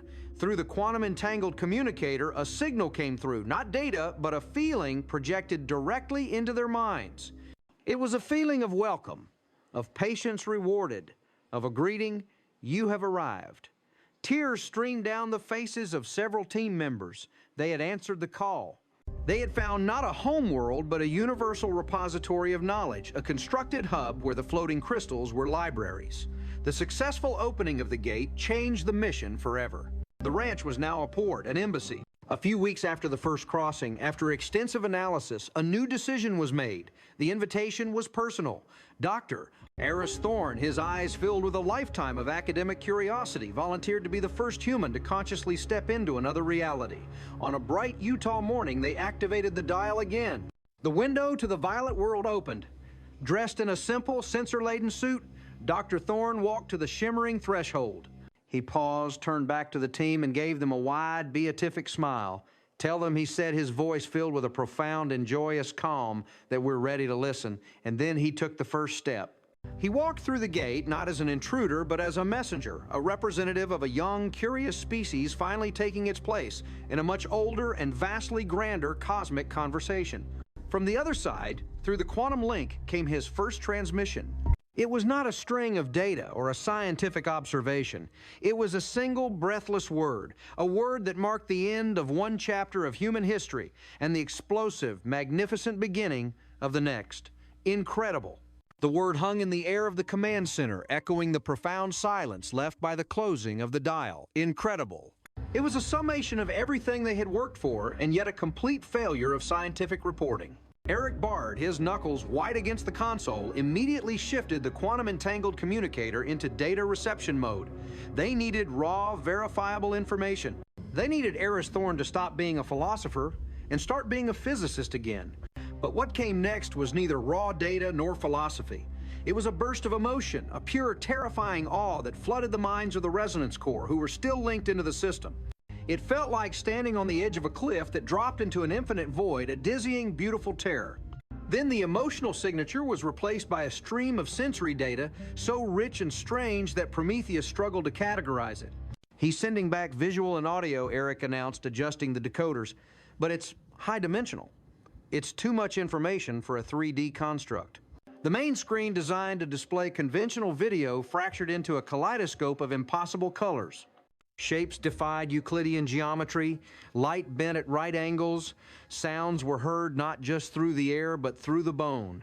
Travis, struggling to interpret the chaos, felt a sharp, disorienting pain behind his eyes. "Focus on one thing, Eric. What is the primary visual?" Eric's fingers flew across the holographic interface, attempting to filter the signal through the Maya-derived equations for stability. Slowly, painstakingly, a central image resolved. It wasn't the beautiful crystalline landscape they had seen before. This was a structure far vaster, floating at the nexus of the binary star system.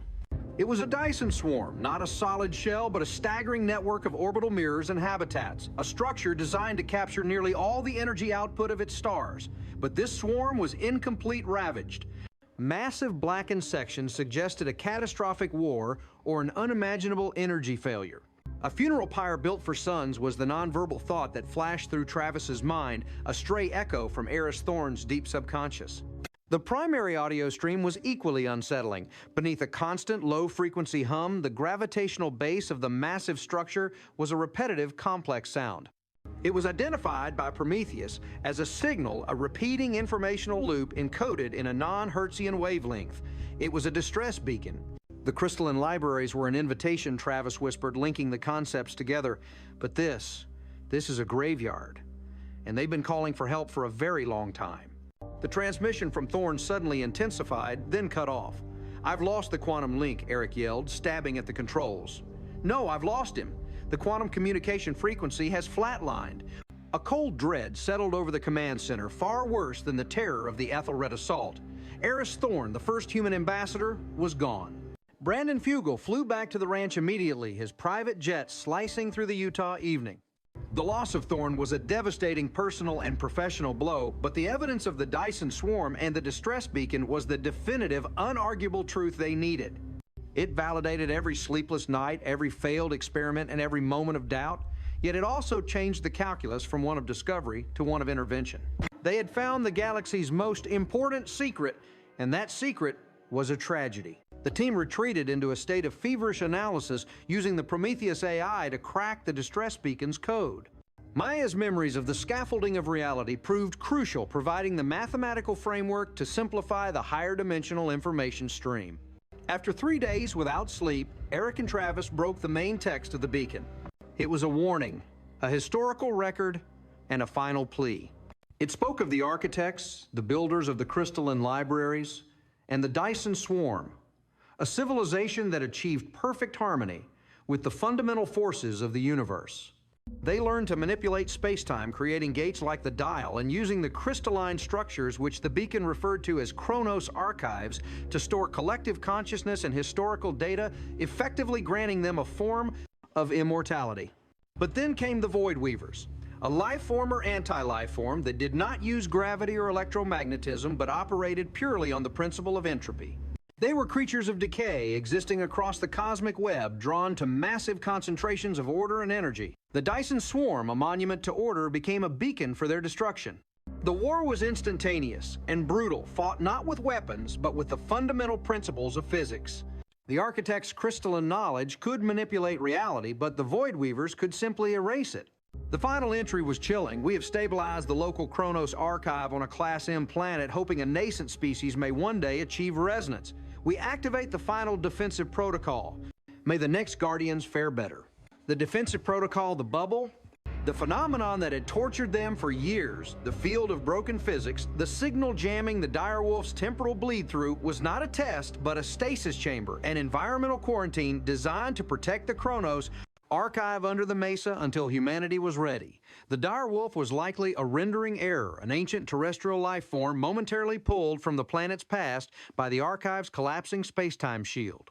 The team had unknowingly deactivated the shield when they successfully accessed the archive. The invitation had been their reward, but it also painted a massive cosmic target on Skinwalker Ranch.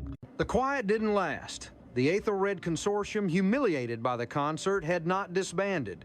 They had merely changed tactics, understanding now that brute force was useless against the dial. They had observed the opening of the gate and the subsequent silence. They knew the team had achieved the impossible. The first sign of their return was subtle, a small, almost undetectable gravitational anomaly detected by a sensor net Thomas had placed near Dry Gulch Creek. It wasn't the violent distortion of the past, but a perfect, localized gravitational lens precisely the size of a human being. They're using the blueprints. Travis realized his voice hollow. Spectre's memory, the one that unlocked the field dynamics of the dial. They found another piece of the puzzle, and they've built their own. The administrator didn't send a helicopter this time. She appeared on the property, walking out of the heat haze near the command center, a sight that made the security team instantly raise their weapons. She was wearing a simple, tailored gray suit, and in her hand she held a small, black, innocuous device, the Aethelred version of the quantum foam manipulator, scaled down for personal use. The dramatis personae has changed, Mr. Fugel, the administrator, said, her voice carrying a calm authority that chilled them more than any threat. Dr. Thorne's last transmission was enlightening. We now understand the cosmic stakes. The Void Weavers are a threat to all life, a universal entropy agent. But your naive desire to share this knowledge will only accelerate the decay. You built a weapon, Travis accused, pointing at the device in her hand. She smiled a fleeting intellectual acknowledgement. We built control. The Chronos archive is the last stronghold of the architects. It is too valuable to risk on a species that still squabbles over real estate and borders. We will secure the archive, restore the bubble, and manage humanity's ascent, for them, not with them. She raised the small black device. There was no flash of light, no sound, but the world around them seemed to momentarily hiccup. Thomas Winterton immediately reported over the comms, south perimeter fence, ground elevation just dropped 6 inches. We've got a localized distortion. She's using a field manipulator to shift the ground. The administrator had miniaturized the dial's function not for travel, but for localized structural sabotage. It was the antithesis of the team's mission, turning the gift of the architects into a tool of oppression. You have the key, she continued, her eyes fixed on Travis. The combined consciousness, the resonance core. The dial is a powerful hammer, but the human mind is the tuning fork. Give us the resonance core. Give us the ability to fully decode the archive, and we will leave this place in peace, sealing the gate behind us. The standoff was Absolute. The Ethelred Consortium was no longer seeking ownership. They were seeking stewardship through coercion, armed with a terrifying localized mastery of space-time. The race had shifted again. It was no longer about decoding the invitation. It was about protecting the only remaining weapon humanity had, the combined memory of its own impossible experiences. The ranch was once again the eye of a storm, but this time the lightning was controlled precise and aimed directly at their moral center. The choice was stark: surrender their freedom or risk using the dial to answer the distress beacon, knowing that they might lead the Void Weavers directly to Earth. The administrator's gesture was a chilling display of force. The subtle 6-inch drop in the fence line was a promise of total localized control. She didn't need a siege, she needed a scalpel. She needed the Resonance Core. Brandon Fugel, standing beside Travis, maintained an unnerving calm that belied the fury in his eyes. He didn't look at the administrator, he looked at the ground, assessing the cost. Your offer is a non-negotiable term of enslavement, administrator. You seek to control information, not to protect life. The answer is no. The administrator shrugged, a gesture of cold dismissal. A regrettable but predictable response rooted in sentimentality. Since you refuse the trade, we will take the asset. Thomas Winterton, I suggest you advise your security teams to avoid the command center for the next 10 minutes. We are initiating structural destabilization. She raised the small black device again. This time, Eric Bard, watching from the command center window, didn't wait. He knew the Aethelred device was based on Spectre's field manipulation schematics, a cruder version of the dial. It generated localized gravity wells. She's targeting the foundation of the command center. Travis Eric yelled over the comms, "It's a controlled sinkhole. We have 5 minutes before the floor fails." Travis didn't hesitate. He knew the Ethelred Consortium could not risk attacking the command center directly with conventional means, as that might damage the Kronos archive deep beneath the mesa.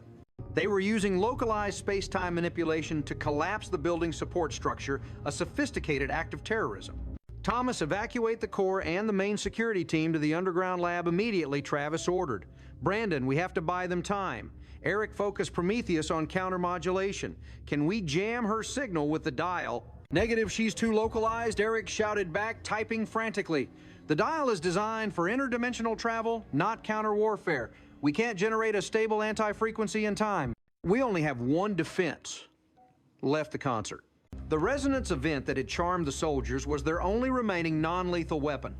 It imposed a reality where malice could not exist. But they couldn't risk leaving the command center exposed, and the dial was housed in the underground lab. I'm initiating a tactical diversion, Brandon announced, pulling a sidearm from his jacket, a strange sight for the refined real estate mogul. Administrator, look at me. He stepped forward, drawing her attention. You are an amateur playing with the fundamental forces of the universe. You talk of control, but you can't even stop one man. As he spoke, he threw a small, non-metallic sphere, a modified seismic sensor, directly at her feet. It was a bluff, a distraction. The administrator, momentarily distracted by the unexpected projectile, instinctively used her device. A ripple of gravitational force slammed into the ground where the sphere landed, collapsing the Earth into a sharp, perfect crater. That moment of focused energy was all Eric needed. Got it, Spectre Maya, Dr. Reed. Get ready. We're tuning the dial to the architect's distress frequency, but in reverse phase, we're broadcasting a wave of existential fear. It was a terrifying idea.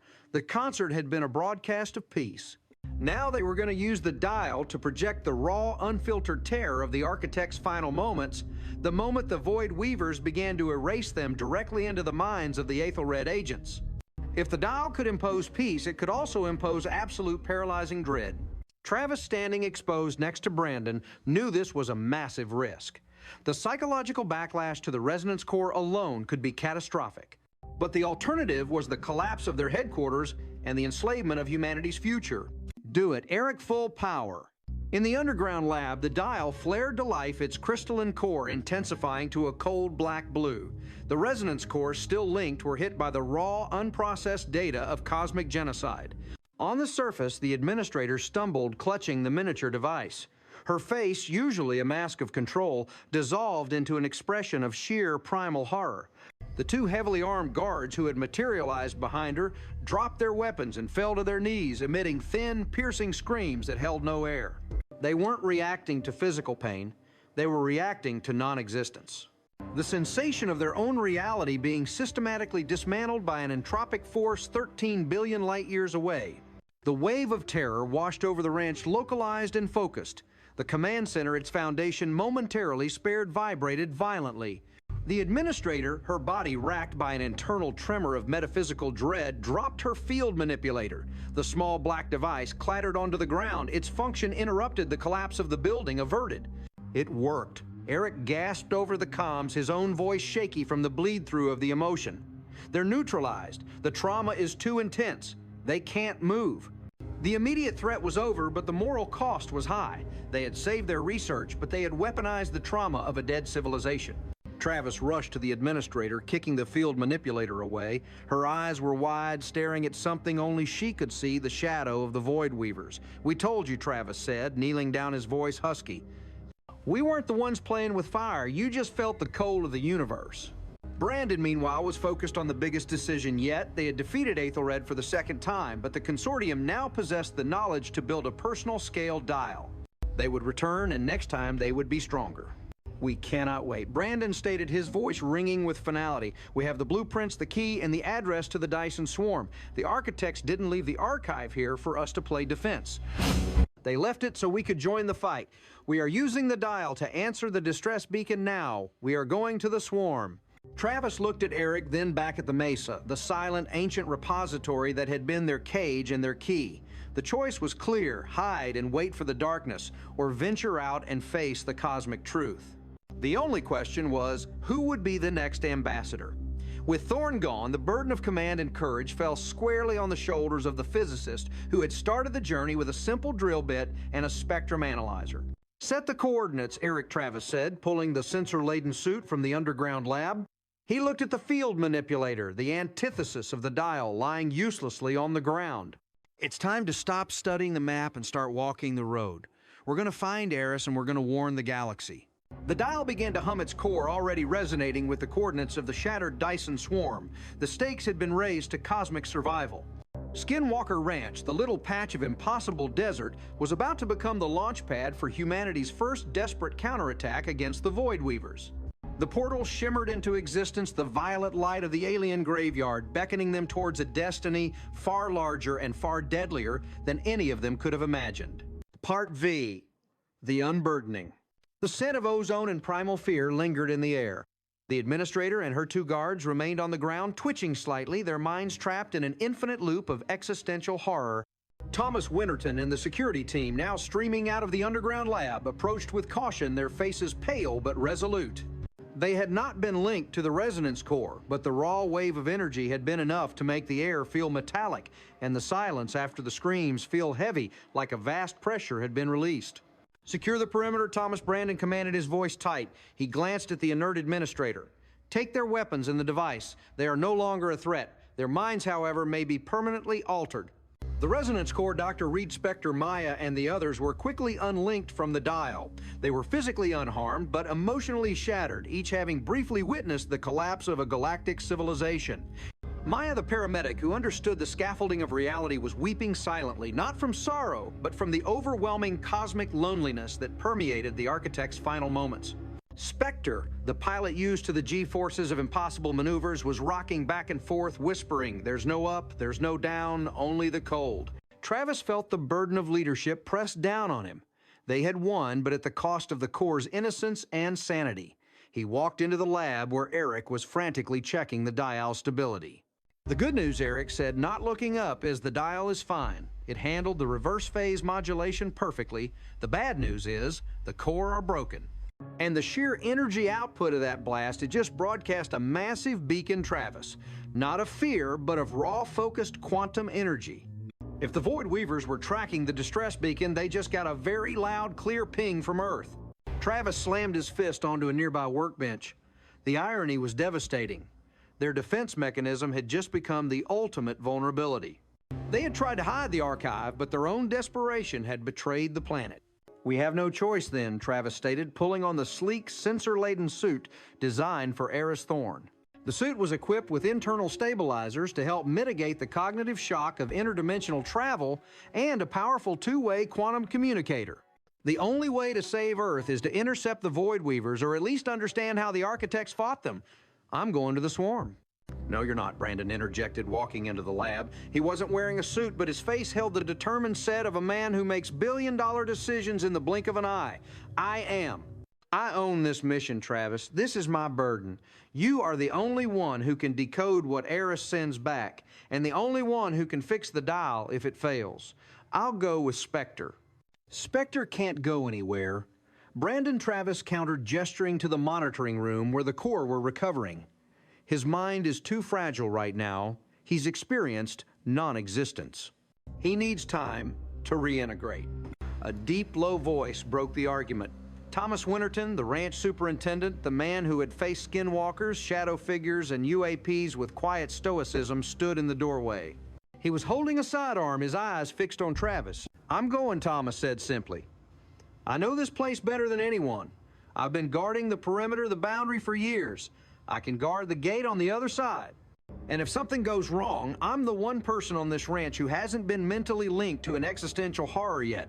My mind is a blank slate. You need stability on the ground."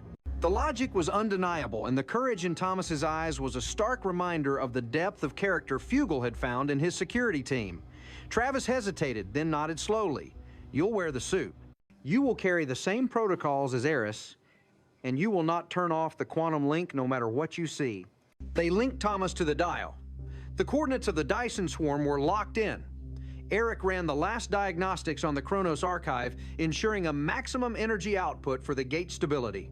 "Ready, Thomas?" Travis asked, his heart heavy. Thomas, wearing the sleek silver suit, simply adjusted the helmet. "Ready, Doctor. Time to see what the Ute tribe was so afraid of."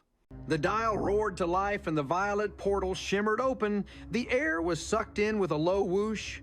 Thomas stepped onto the threshold, paused for one heartbeat, and then vanished into the alien night. Part 6. The Architect's Graveyard. Thomas Winterton's first transmission was a string of perfect, stable data points: temperature, pressure, gravity, and a detailed panoramic scan of his immediate surroundings. Unlike Eris Thorne's initial emotional burst, Thomas was pure function, a living sensor package. The visual feed, now stabilized by Eric's modifications, filled the main screen. Thomas was standing on the iridescent surface under the harsh light of the binary stars.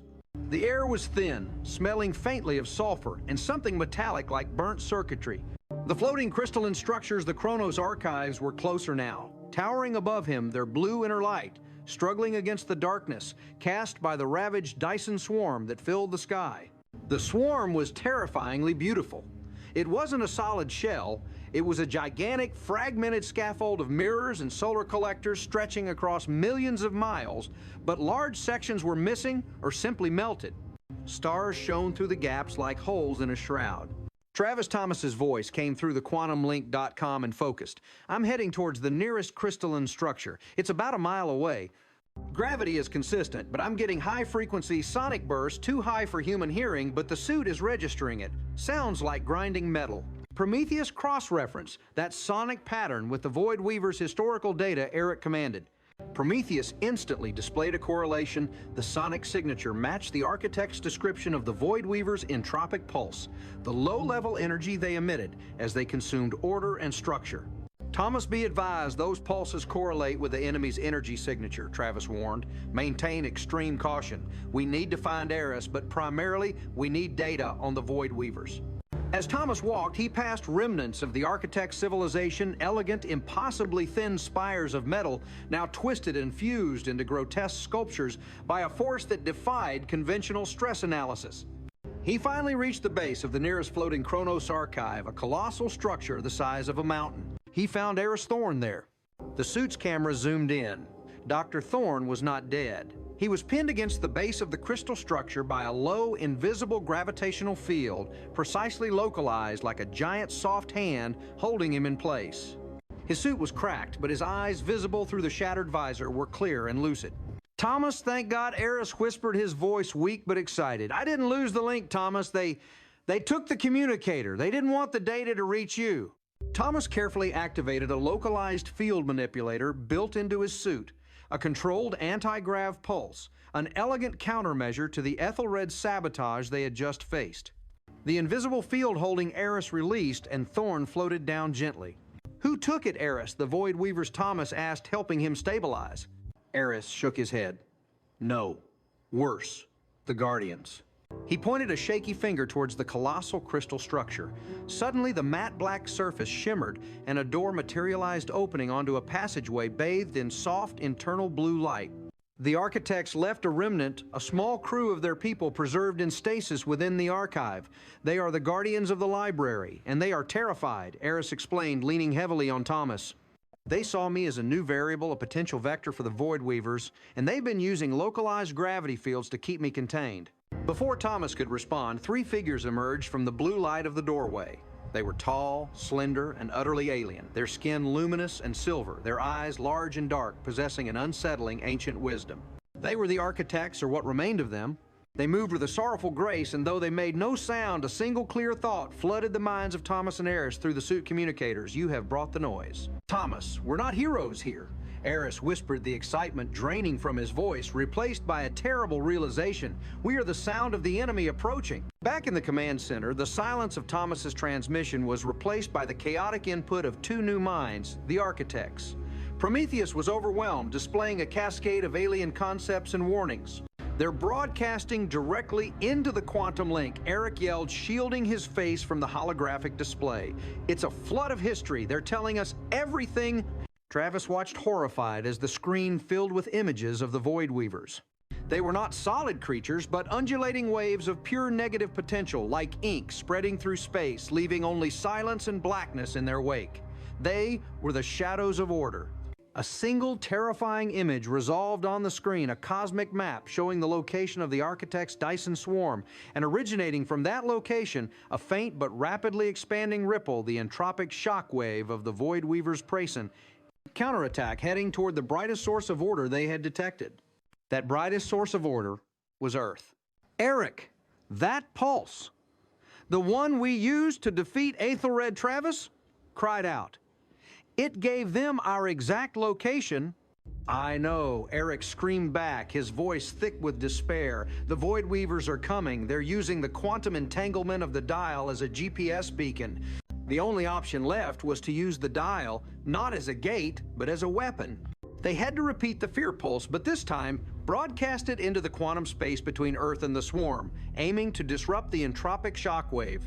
It was a desperate gambit to create a noise cancellation field out of pure cosmic terror. Brandon, get the resonance core back on the chair, Travis ordered, turning from the monitors. We have to amplify the fear pulse to intergalactic range. It's the only way to shield Earth. Brandon, his composure shattered by the sight of the Void Weaver's shadow, nodded grimly. The final, most dangerous gamble was about to begin. They had opened the door to the universe only to find the universe's ultimate terror rushing in to destroy them. The ultimate test was not scientific. It was a test of human will against cosmic entropy itself. The fate of their small blue marble rested on the minds of a few ordinary people who had once seen something impossible in the high desert of Utah. Part 7. The Anti-Symphony. The underground lab moments ago, a refuge transformed into a desperate crucible of human endurance. The air hummed with the energy pouring from the dial, vibrating with the frantic exchange of data and fear. Travis, despite the horror gripping, the command center moved with the surgical calm of a man who had faced impossible variables his entire life. Maya, you are the conductor, Travis said, kneeling beside the paramedic whose eyes were still wet with cosmic grief. You understand the scaffolding. We need you to impose structure on chaos, Doctor. Reed Spector, focus on the geometry. Remember the mandala. We are not projecting fear. We are projecting a wall made of fear. The resonance core, though traumatized, understood the mission's gravity. They were the only ones who could mentally operate the dial on this scale. They filed back into the resonance chairs, their movements mechanical, fueled by sheer adrenaline and the instinct for survival. Eric worked frantically at the Prometheus AI, which was now cross-referencing the architect's survival strategies against the Void Weaver's known entropy principles. The architects tried to create a singularity of order, Eric explained, his voice ragged. A perfect, stable structure to repel the decay. It failed. The Void Weavers just consumed the energy. Then we don't fight order with order, Travis countered, connecting the dots. We fight the ultimate decay with the ultimate anti-order. The fear pulse isn't a weapon, it's a quantum scrambler. It turns the entanglement link into pure, random, unfilterable noise. They want a bright, clear beacon. We give them a white noise tsunami of pure existential dread. Maya put on the EEG headset, her face grimly determined. She closed her eyes, not focusing on the terror, but on the emptiness behind the terror, the ultimate absence of the scaffolding she had witnessed in her near-death experience. Her mind was generating a controlled, stable void, a perfect container for the architect's chaotic death screams. "Resonant stable," Eric yelled. "Maximum amplitude. We are broadcasting into the quantum space between us and the swarm. This is a blind shot, Travis. It's either a shield or a giant middle finger to the cosmos." Travis nodded, his gaze fixed on the screen showing the cosmic map. The entropic shockwave was visible, a faint spreading ripple of distortion already crossing vast interstellar distances. It was moving faster than light, using the quantum entanglement of space itself to propagate. Fire. The dial shrieked. It was not the beautiful note of the concert, nor the chilling scream of the fear pulse. It was a silent, deafening anti-symphony. The air in the lab crackled, and the very concrete walls of the underground bunker seemed to push outward against an impossible internal pressure. On the cosmic map, the entropic shock wave hit the targeted quantum space. For a moment, nothing happened. Then the ripple, the expanding shadow of the Void Weaver, seemed to distort to fracture. It didn't disappear, but its clean directed wave structure shattered into billions of smaller, chaotic, random pulses. The entropic shock wave had been turned into cosmic static. It broke their focus. Eric roared in disbelief and exhilaration. "The wave is destabilized. They can't track the Earth beacon anymore. We've bought ourselves time, Travis. Maybe years, maybe decades." The dial spun down, exhausted but intact. The resonance core collapsed, spent but alive. The immediate existential threat was neutralized. Travis staggered out of the lab, blinking in the harsh Utah Sunday. The administrator and her guards were still comatose, staring blankly into the middle distance.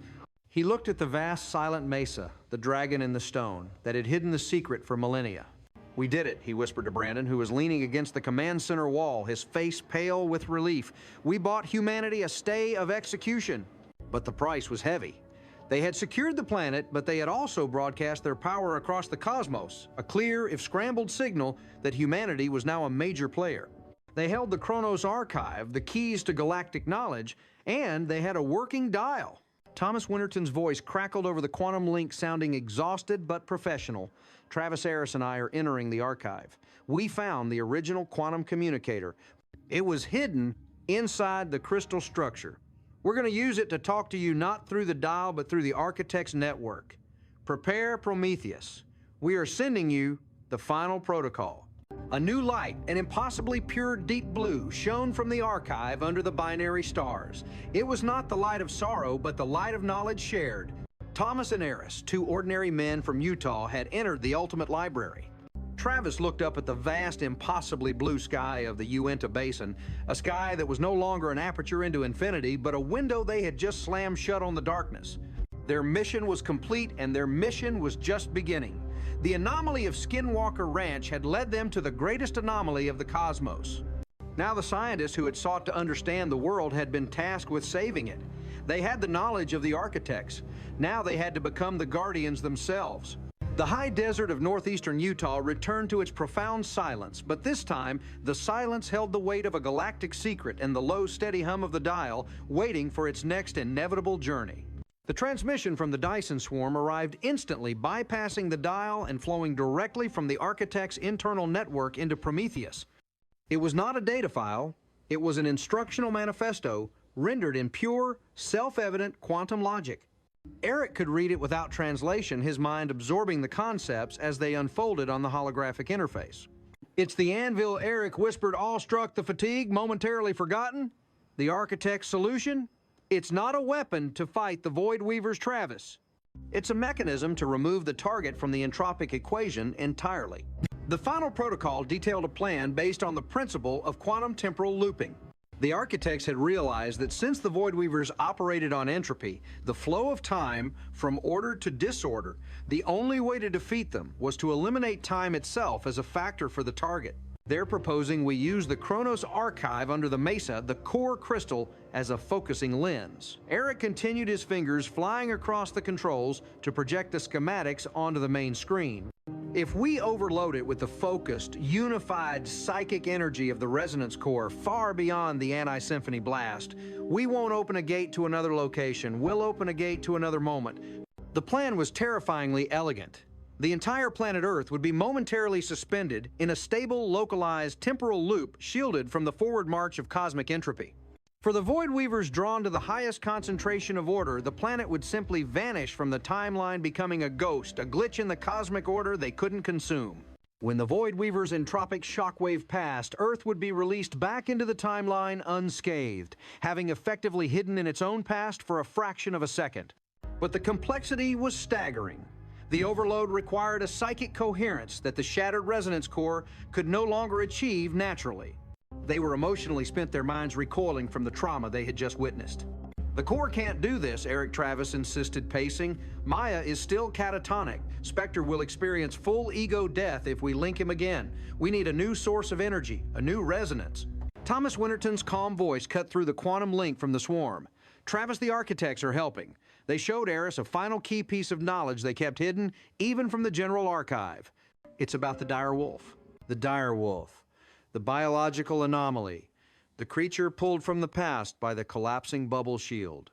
The direwolf's DNA is stable because it exists outside normal time. Eris Thorne's voice chimed in, weak but clear. It's a temporal artifact. The localized field that created the bubble didn't just bend space-time, it preserved the past within the present.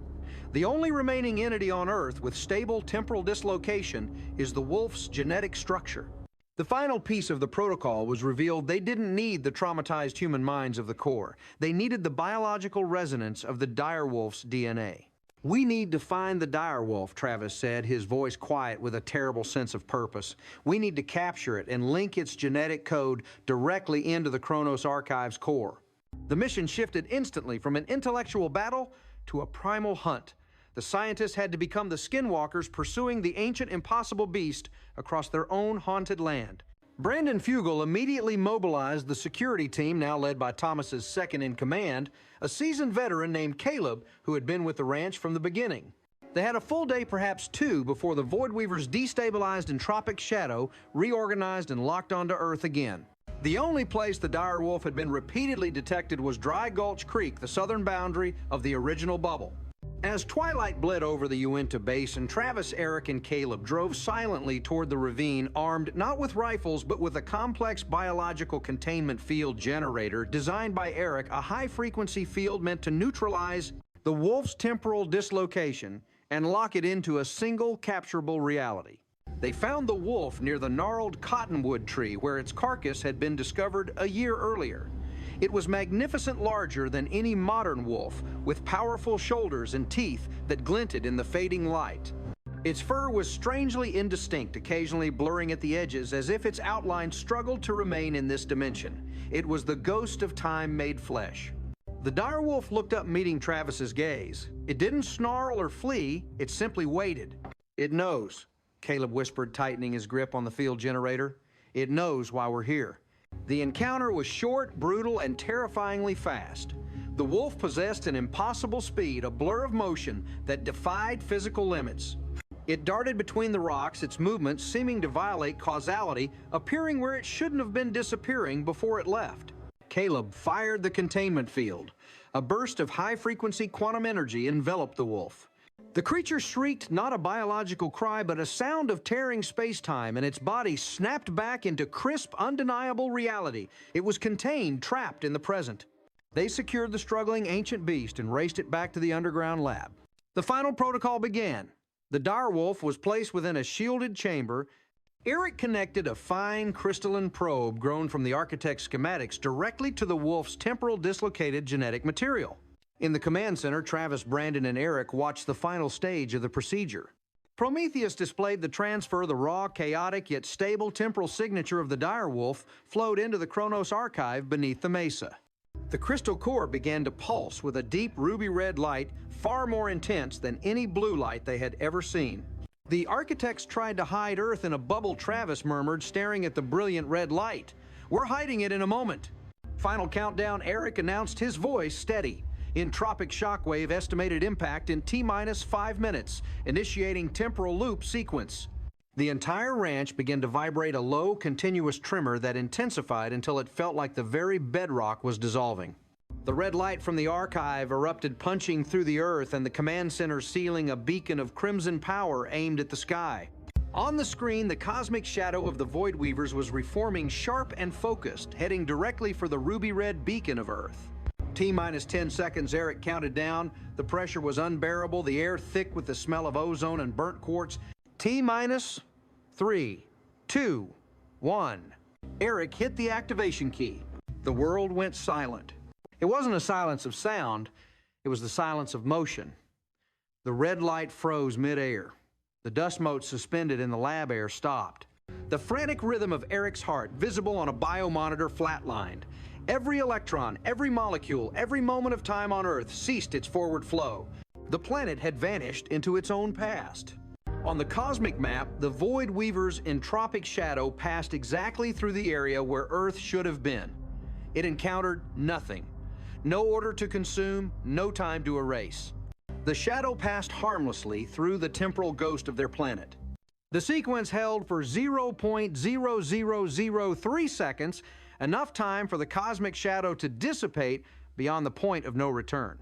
Then, with a gentle, barely audible snap time, resumed. The red light vanished. The dial spun down. Eric's heart monitor resumed its frantic rhythm. The dust motes settled. The world was back. Travis slumped into a chair, laughing weakly. We did it. We won. Thomas Winterton's calm voice returned over the quantum link, sounding like he'd just stepped out for coffee. Protocol complete, Travis. The anvil is silent. We are preparing to send the final protocol data now. It includes the entire history of the architect's rise and fall and the means to permanently isolate Earth from the quantum entanglement network. You are officially on your own. The final data transfer began a torrent of pure knowledge flowing from the Dyson swarm to Prometheus. Travis looked out the window. The high desert was back to its quiet state, the only difference being the small contained dire wolf in the lab, its eyes holding the terrifying eternal truth of a life living outside time. The paradox was solved, the threat averted, and the mission of Skinwalker Ranch was concluded. They had started by looking for ghosts in the dirt, and they ended up saving their world from the shadows in the sky. Part 9. The Burden of Silence. The immediate aftermath of the temporal loop was a profound, pervasive stillness. Not just the physical silence of the desert, but a cognitive hush that had settled over the ranch. The global crisis had been resolved in a millisecond, leaving the rest of humanity blissfully unaware of the cosmic bullet they had dodged. This silence was the true burden of the Guardians. Travis, Eric, and Brandon now stood atop the intellectual pyramid of human civilization, possessing the final protocol, the complete history and scientific mastery of the architects, including the means to permanently isolate Earth from the galactic quantum network, effectively hiding them from the Void Weavers forever. The Chronos Archive beneath the mesa, the dragon and the stone, was no longer a mystery. It was their fortress of knowledge. Their first act was one of cleaning up. The administrator and her 2 guards, still locked in their personal hell of existential dread, were quietly transferred off the property by Cassian's contacts, their minds permanently broken. The Athelred Consortium, having lost its miniaturized dial and its key operatives, retreated into total obscurity, their ambitions crushed not by force, but by a simple metaphysical truth they couldn't comprehend. They were now just a shadow in the human political sphere, oblivious to the fact that the universe they sought to control had almost erased them. The Resonance Core, though alive, was decommissioned. Their memories, their unique connections to the impossible, were now 2 dangerous potential weak points for future threats. They were given generous packages, therapy tailored for trauma they could never describe, and sent back into the world, the ranch phenomenon replaced by the mundane reality of traffic and grocery stores. The dire wolf, their savior, remained in the shielded lab. Eric created a controlled environment to study its temporal dislocation field, realizing that its very existence was the ultimate stable anomaly, a living blueprint for survival outside of time. Its gaze, the ancient knowing look in its eyes, became a constant silent reminder of the sacrifice made and the secret kept. But the biggest challenge wasn't external, it was internal. Travis Taylor found himself consumed by the architect's knowledge. The vast data dump detailed the collapse of their magnificent Dyson swarm, not due to a single catastrophic battle, but through a slow, inevitable existential erosion as the Void Weavers sought out all forms of complexity. The architect's final conclusion was chilling. Exposure equals extinction. They had given humanity the tools to hide, not the tools to fight. We have the schematics for interstellar travel, zero-point energy, and medical advances that could cure aging. Travis explained to Brandon, his voice flat with suppressed awe. But every time we use that knowledge publicly, every time we introduce an advanced form of order, we raise our brightness on the cosmic entanglement network. We're painting a new beacon for the Void Weavers. The core dilemma of the Guardians was born: how do you save humanity without advancing it? Brandon Fugel, the pragmatist, immediately grasped the scale of the philosophical prison they were in. We become a hidden hand, Travis. We use the knowledge to manage crises, not create miracles. We stabilize the climate in secret. We cure the diseases discreetly. We make sure the world stays just advanced enough to thrive, but never advanced enough to draw attention. They began implementing Protocol Silence. They used the minor field manipulation knowledge to subtly interfere with global surveillance, creating temporary, localized bubbles over key defense installations to prevent unauthorized access. Eric used Prometheus to inject small, benign mathematical paradoxes into the global scientific community's data, subtly diverting research away from the dangerous high-energy fields that could replicate the dial's function. They became cosmic gardeners, pruning humanity's growth to keep it safe. Years passed. The high desert remained silent. The only sound was the low, steady hum of the Kronos archive beneath the mesa, now permanently linked to the direwolf's temporal signature, acting as a sleeping failsafe, the anvil ready to drop Earth into a temporal loop again if needed. Travis, now older, his hair streaked with more gray, became a figure of quiet internal conflict. He had saved the world, but he felt like he had sentenced it to perpetual childhood. The vastness of the architect's knowledge, the beauty of the science he could never share, was a crushing weight. He often visited the lab not to work on code, but simply to sit by the shielded chamber of the dire wolf. One evening, as the binary stars of the Dyson swarm set over the Utah horizon, visible only on the command center's holographic map, Travis spoke to Eric, a rare moment of philosophical honesty. Do you think we made the right choice, Eric? To deny them the stars, to deny them the knowledge just to ensure their survival? Eric, who had spent the last 5 years becoming the foremost expert in quantum metaphysics and plumbing the depths of the architect's tragic history, looked up from his console, his eyes tired. The architect sought immortality through order. The Void Weavers offered it through entropy. We chose the third path, Travis' survival through obscurity. It's not a heroic story, Doctor. It's just a long, boring one. And maybe in the grand calculus of the cosmos, boring is best. Suddenly, the silence of the desert was broken. Not by an electromagnetic spike or gravitational anomaly, but by a simple, familiar sound, the low, steady whine of an engine, followed by the crunch of tires on the gravel road leading to the command center. Caleb, the security chief, rushed in. Travis, Eric, we have unauthorized arrival. Civilian vehicle. It's one of the Corps. Dr. Reed. She drove straight through the gate. She looks completely different. Dr. Evelyn Reed, the astrophysicist whose memory had decoded the star charts, walked into the command center. She was no longer the brilliant, nervous scientist. Her eyes filled with a new, unsettling clarity, fixed on the holographic map of the Dyson swarm. The temporal loop didn't save us, Dr. Reed stated, her voice calm, devoid of all emotion. It just sent a delayed echo. I haven't been in the world, Travis. I've been in the archive. And I know the true purpose of the final protocol. She pointed not at the Dyson swarm coordinates, but at the mesa beneath their feet. The architects didn't leave the anvil to hide the Earth. They left it to build a trap. The final silence was broken. The long, boring survival was over. The game had just escalated, and the new threat was coming not from space, but from within their own ranks, guided by a mind that had been submerged in alien knowledge for too long. Part X, the architect's scapegoat. The atmosphere in the command center snapped from weary resignation to lethal tension. Dr. Evelyn Reed stood at the threshold, an unsettling monument of cold alien clarity. Her trauma had been replaced, not by healing, but by a chilling, profound connection to the very Kronos archive that had broken her. Travis immediately moved to intercept, placing himself between Reed and the Prometheus console. Evelyn, you need to step away. You're compromised. The trauma link. The trauma link is how the archive speaks, she interrupted her voice, a calm, smooth monotone that lacked the warmth of human inflection. Her eyes, once nervous and intense, were now focused and distant, reflecting the vast, non-human geometry of the architect's knowledge. You call it trauma, I call it data throughput optimization. I am no longer limited by the human mind's need for causality. Brandon Fugel, the pragmatist, recognized the immediate, non-negotiable threat. He signaled Caleb, the security chief, for containment. Caleb moved swiftly, but Reed didn't react with speed. She reacted with precognition.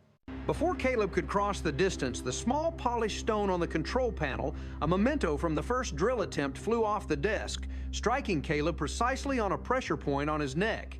He dropped instantly, collapsing in a heap. The force applied was not brute strength, but an infinitesimal, localized gravitational ripple, a precise application of the miniaturized field manipulation knowledge the Aethelred Consortium had only clumsily attempted. She didn't need a tool. Her mind was the dial. The archives hold every possibility, Reed explained, staring at Caleb's inert body with clinical detachment. Every action and counteraction is already calculated. Your move was suboptimal. Eric Bard, horrified, activated the lockdown protocol on the Prometheus. Travis, she knows the schematics. She's seen the control parameters. If she gets to the console, she can access the anvil and trigger a loop on her own terms. Reed turned to the holographic map of the Dyson swarm, which was currently displaying the location of Thomas and Eris still in the archive. The final protocol is a betrayal. The architects did not seek to save the Earth. They sought to save the archive itself. She began to explain, not arguing, but stating an undeniable scientific conclusion derived from the depths of the architect's despair. When the Void Weavers consumed the Dyson swarm, they left behind only the Chronos archives, because the crystalline structure holds knowledge in a form that is too complex, too ordered to be fully metabolized. The archives are the perfect, undying food source. But the Void Weavers were tracking the archive, Travis argued, clutching the discarded sidearm from Brandon's earlier confrontation. Yes, and the architects knew they couldn't run forever. Reed countered, stepping slowly toward Prometheus. So they devised the temporal loop, the anvil. It wasn't designed to hide the Earth. It was designed to use the Earth as a quantum buffer. She pointed to the great mesa outside. The crystal beneath us is too small. It doesn't have the energy density to anchor a stable temporal loop for itself. It needed a massive, biologically rich, energy-dense object, a Class M planet, to sacrifice as the anchor. They programmed the final protocol to ensure that when the Void Weavers arrived, the local archive would drop the entire Earth into a loop, confusing the Void Weavers just long enough for the archive to escape. The chilling implication struck Travis and Eric like a physical blow. The architects hadn't passed the torch, they had passed the bomb. Humanity wasn't the guardian, it was the scapegoat. The loop delays the Void Weavers, but it doesn't stop them, Reed concluded, now standing directly in front of the Prometheus console. The next time they arrive, the Earth will be too weak, too energetically vulnerable from the first loop. The archive will abandon us, and we will be consumed. So what do you propose? Brandon demanded, his voice tight. Reed finally smiled, a wide, terrifyingly intelligent expression that felt alien on her face. The architects failed because they were too slow. They sought obscurity. I seek preemption. The archive must be used not as a shield, but as a bait. We use the anvil to draw the Void Weavers here, but this time we don't hide. We trap them. She reached out and placed her hand on the Prometheus console. The holographic interface, which usually responded only to Eric's intricate coding, flared instantly under her touch, displaying the activation sequence for the anvil. She was going to initiate a temporal loop, but instead of hiding Earth, she would use the Chronos archive to reverse the polarity of the loop using the energy of the temporal distortion to capture the entropic shadow of the Void Weavers as it approached locking them inside the mesa forever. The architects were too focused on saving their order, Reed stated, her eyes burning with ruby light reflected from the dire wolf chamber below. I will achieve order by consuming chaos. Travis reacted instantly. He lunged not to stop the sequence, but to break the physical connection. He had to sever her mental link to the Prometheus and the archive. The command center exploded into a frantic dance of human will against metaphysics. Reed, anticipating his move, generated a microgravity field around his ankles, sending him sprawling. Eric, meanwhile, engaged in a silent, high-stakes coding battle, desperately trying to lock the console. Eric cut the power, used the direwolf's cage field, Travis yelled, scrambling to his feet. Eric slammed a control, boosting the containment field around the direwolf. The sudden injection of chaotic temporal energy backfired. The Kronos archive pulsed violently, and the lights flickered and died.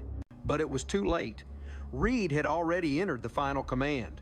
A deafening scream erupted from deep within the mesa, a sound not of tearing rock, but of vast crystalline thought being fractured. The archive had responded. The final command was executed. The command center was plunged into darkness, illuminated only by the frantic shifting glow of the Prometheus screen. The holographic map flared the Void Weaver's entropic shadow, now reorganized and accelerating towards Earth, was suddenly enveloped by a monstrous, localized gravitational singularity centered directly over Skinwalker Ranch. Reed's voice echoed in the darkness, triumphant and chilling. The trap is set. Welcome to the final archive. The immense gravity well was dragging the void itself toward Utah. The plan had worked, but the result was a catastrophe of scale. The ranch was about to become the epicenter of a cosmic black hole. They had saved the world from erasure only to sentence the local region to implosion. Travis had only seconds to decide whether to activate the dial and abandon the Kronos archive to its fate, or find a way to stabilize a singularity that contained the very concept of decay. Part XI. The Stabilization Paradox. The command center was a tomb of flashing alarms and the deepening dread of an impossible physics problem. The gravitational singularity, a region where space-time curvature became infinite, was not a distant theoretical threat. It was growing directly beneath their feet, anchored by the fractured Kronos archive crystal. The air was screaming. It wasn't sound. It was the atmosphere itself being stretched and compressed by the increasing gravitational gradient. Eric, clutching his console, watched the data streams dissolve into white noise as the localized reality collapsed. The singularity had formed not through stellar collapse, but through the temporal loop polarity reversal. Evelyn Reed's action, forcing the Earth's inherent order to clash with the Void Weaver's entropic shadow, had created a localized point of negative energy density in the vacuum. This energy imbalance triggered an instantaneous gravitational collapse, giving birth to a quantum black hole. It lacked the colossal mass of a supernova remnant, but possessed an almost infinite vacuum energy density. The terror was visual. Eric noted a faint photon ring forming directly above the mesa. More terrifyingly, the singularity was exhibiting anomalous Hawking radiation. As the hole consumed the entropic shadow of the Void Weavers, it was emitting antimatter, the perfect order instead of conventional thermal energy. This frantic cycle of consuming chaos and radiating order created a feedback loop, causing the black hole to expand, exponentially warping space-time with impossible speed. On the ground, the effects were immediate and grotesque. The area within a 200-meter radius of the mesa was undergoing extreme spaghettification matter being stretched into atomic strands. The concrete floor was fracturing, and the surrounding atmosphere was becoming superconductive due to the sheer pressure. Travis, despite the crushing force of the increasing gravity gradient, crawled toward Eric. He stared at Evelyn Reed, who was immobile, her mind now a component of the trap mechanism. Eric, the crystal core Reed is using it as a quantum anchor to stabilize the singularity. Travis yelled, his voice strained. If we release the archive core, the singularity loses its anchor. It becomes unstable. But if we release it, the archive escapes. Eric countered, his voice raw. The Void Weavers will be released and will track the archive. That's exactly what the architects intended. But if we don't, we die now, Travis retorted. He saw Brandon Fugel, who had been slammed against the wall, weakly attempting to reach an emergency circuit breaker. Travis knew fighting Reed was futile. Her mind was protected by superior quantum calculation. He had to target her physical anchor, the archive, specifically its activation mechanism, the direwolf's DNA still linked to the system. Eric the direwolf, Travis screamed. It's the only object with anti-entropic stability in the system. Reverse the energy flow immediately. Push the temporal anomaly signature of the direwolf back into the archive. This was sheer madness, using reverse time as a physical weapon.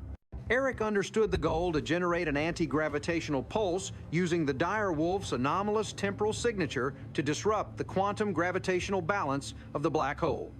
I need a physical trigger, Eric screamed. Travis, she's establishing a small event horizon right under the command center. We're going dark in 30 seconds. Travis grabbed the small amorphous stone memento from the first drill, a material that had nearly been turned into the core crystal itself during their initial attempts. He focused his remaining will onto the mandala pattern, the geometry that spoke the language of energy. He couldn't generate a field as strong as Reed's, but he could create a physics flaw in her calculated field. With a desperate roar, Travis hurled the stone at the Prometheus core, the brain of the control system. The stone struck the core just as Eric slammed the control, driving the direwolf's DNA energy backward into the archive.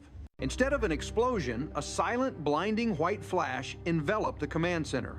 The entire volume of air and matter inside the room, including the localized gravitational singularity, seemed to undergo quantum sublimation, a transition directly from a highly condensed state into pure energy without passing through intermediate states. Evelyn Reed shrieked, not in fear but from disconnection. Her eyes lost the ruby glow, returning to human panic. I lost it. The archive. It escaped. Travis, Eric, and Brandon shielded their eyes, bracing for total annihilation. But when they opened them, the command center was gone. They were standing on the barren dirt of the ranch, precisely where the building had been. Eric checked his wrist-mounted gravity meter. Singularity nullified. It's gone. The ground beneath them was no longer rough Utah soil. It was a vast, smooth, glassy sheet of silica glass hundreds of meters wide. All the matter of the command center wood, steel, concrete, even the air, had been energy compressed and flash frozen by the quantum cooling pulse into a colossal slab of cosmic glass. They had used the direwolf's anti-time to freeze the singularity, turning the black hole into a slab of super dense matter. The immediate collision had saved them, but it had also liberated the Kronos archive. The mesa was now just a giant empty hole where the crystal core had rested. Travis looked up, noting the clean, clear sky. No sign of the Void Weavers. It's gone. The archive escaped. It completed the final protocol. Reed, fully human again, lay weeping on the cold glass, overwhelmed by shock and guilt. "We have no archive," Brandon said, his voice quiet with awe. "No command center. We lost everything physical." Travis looked down at the silica glass, which reflected their tired, dust-streaked faces. "No, Brandon, we gained the truth. We have become the guardians of a planet no longer tempted by the archive or the dial." Eric stepped forward, clutching a small, fractal crystal shard that had broken off the Prometheus core. "Not entirely nothing, Travis. When I pushed the direwolf pulse, Prometheus assimilated with the archive for one final moment. I copied the loop initiation code. They had no physical fortress, but they possessed the ultimate cosmic secret one. No one else could access the source code to freeze time.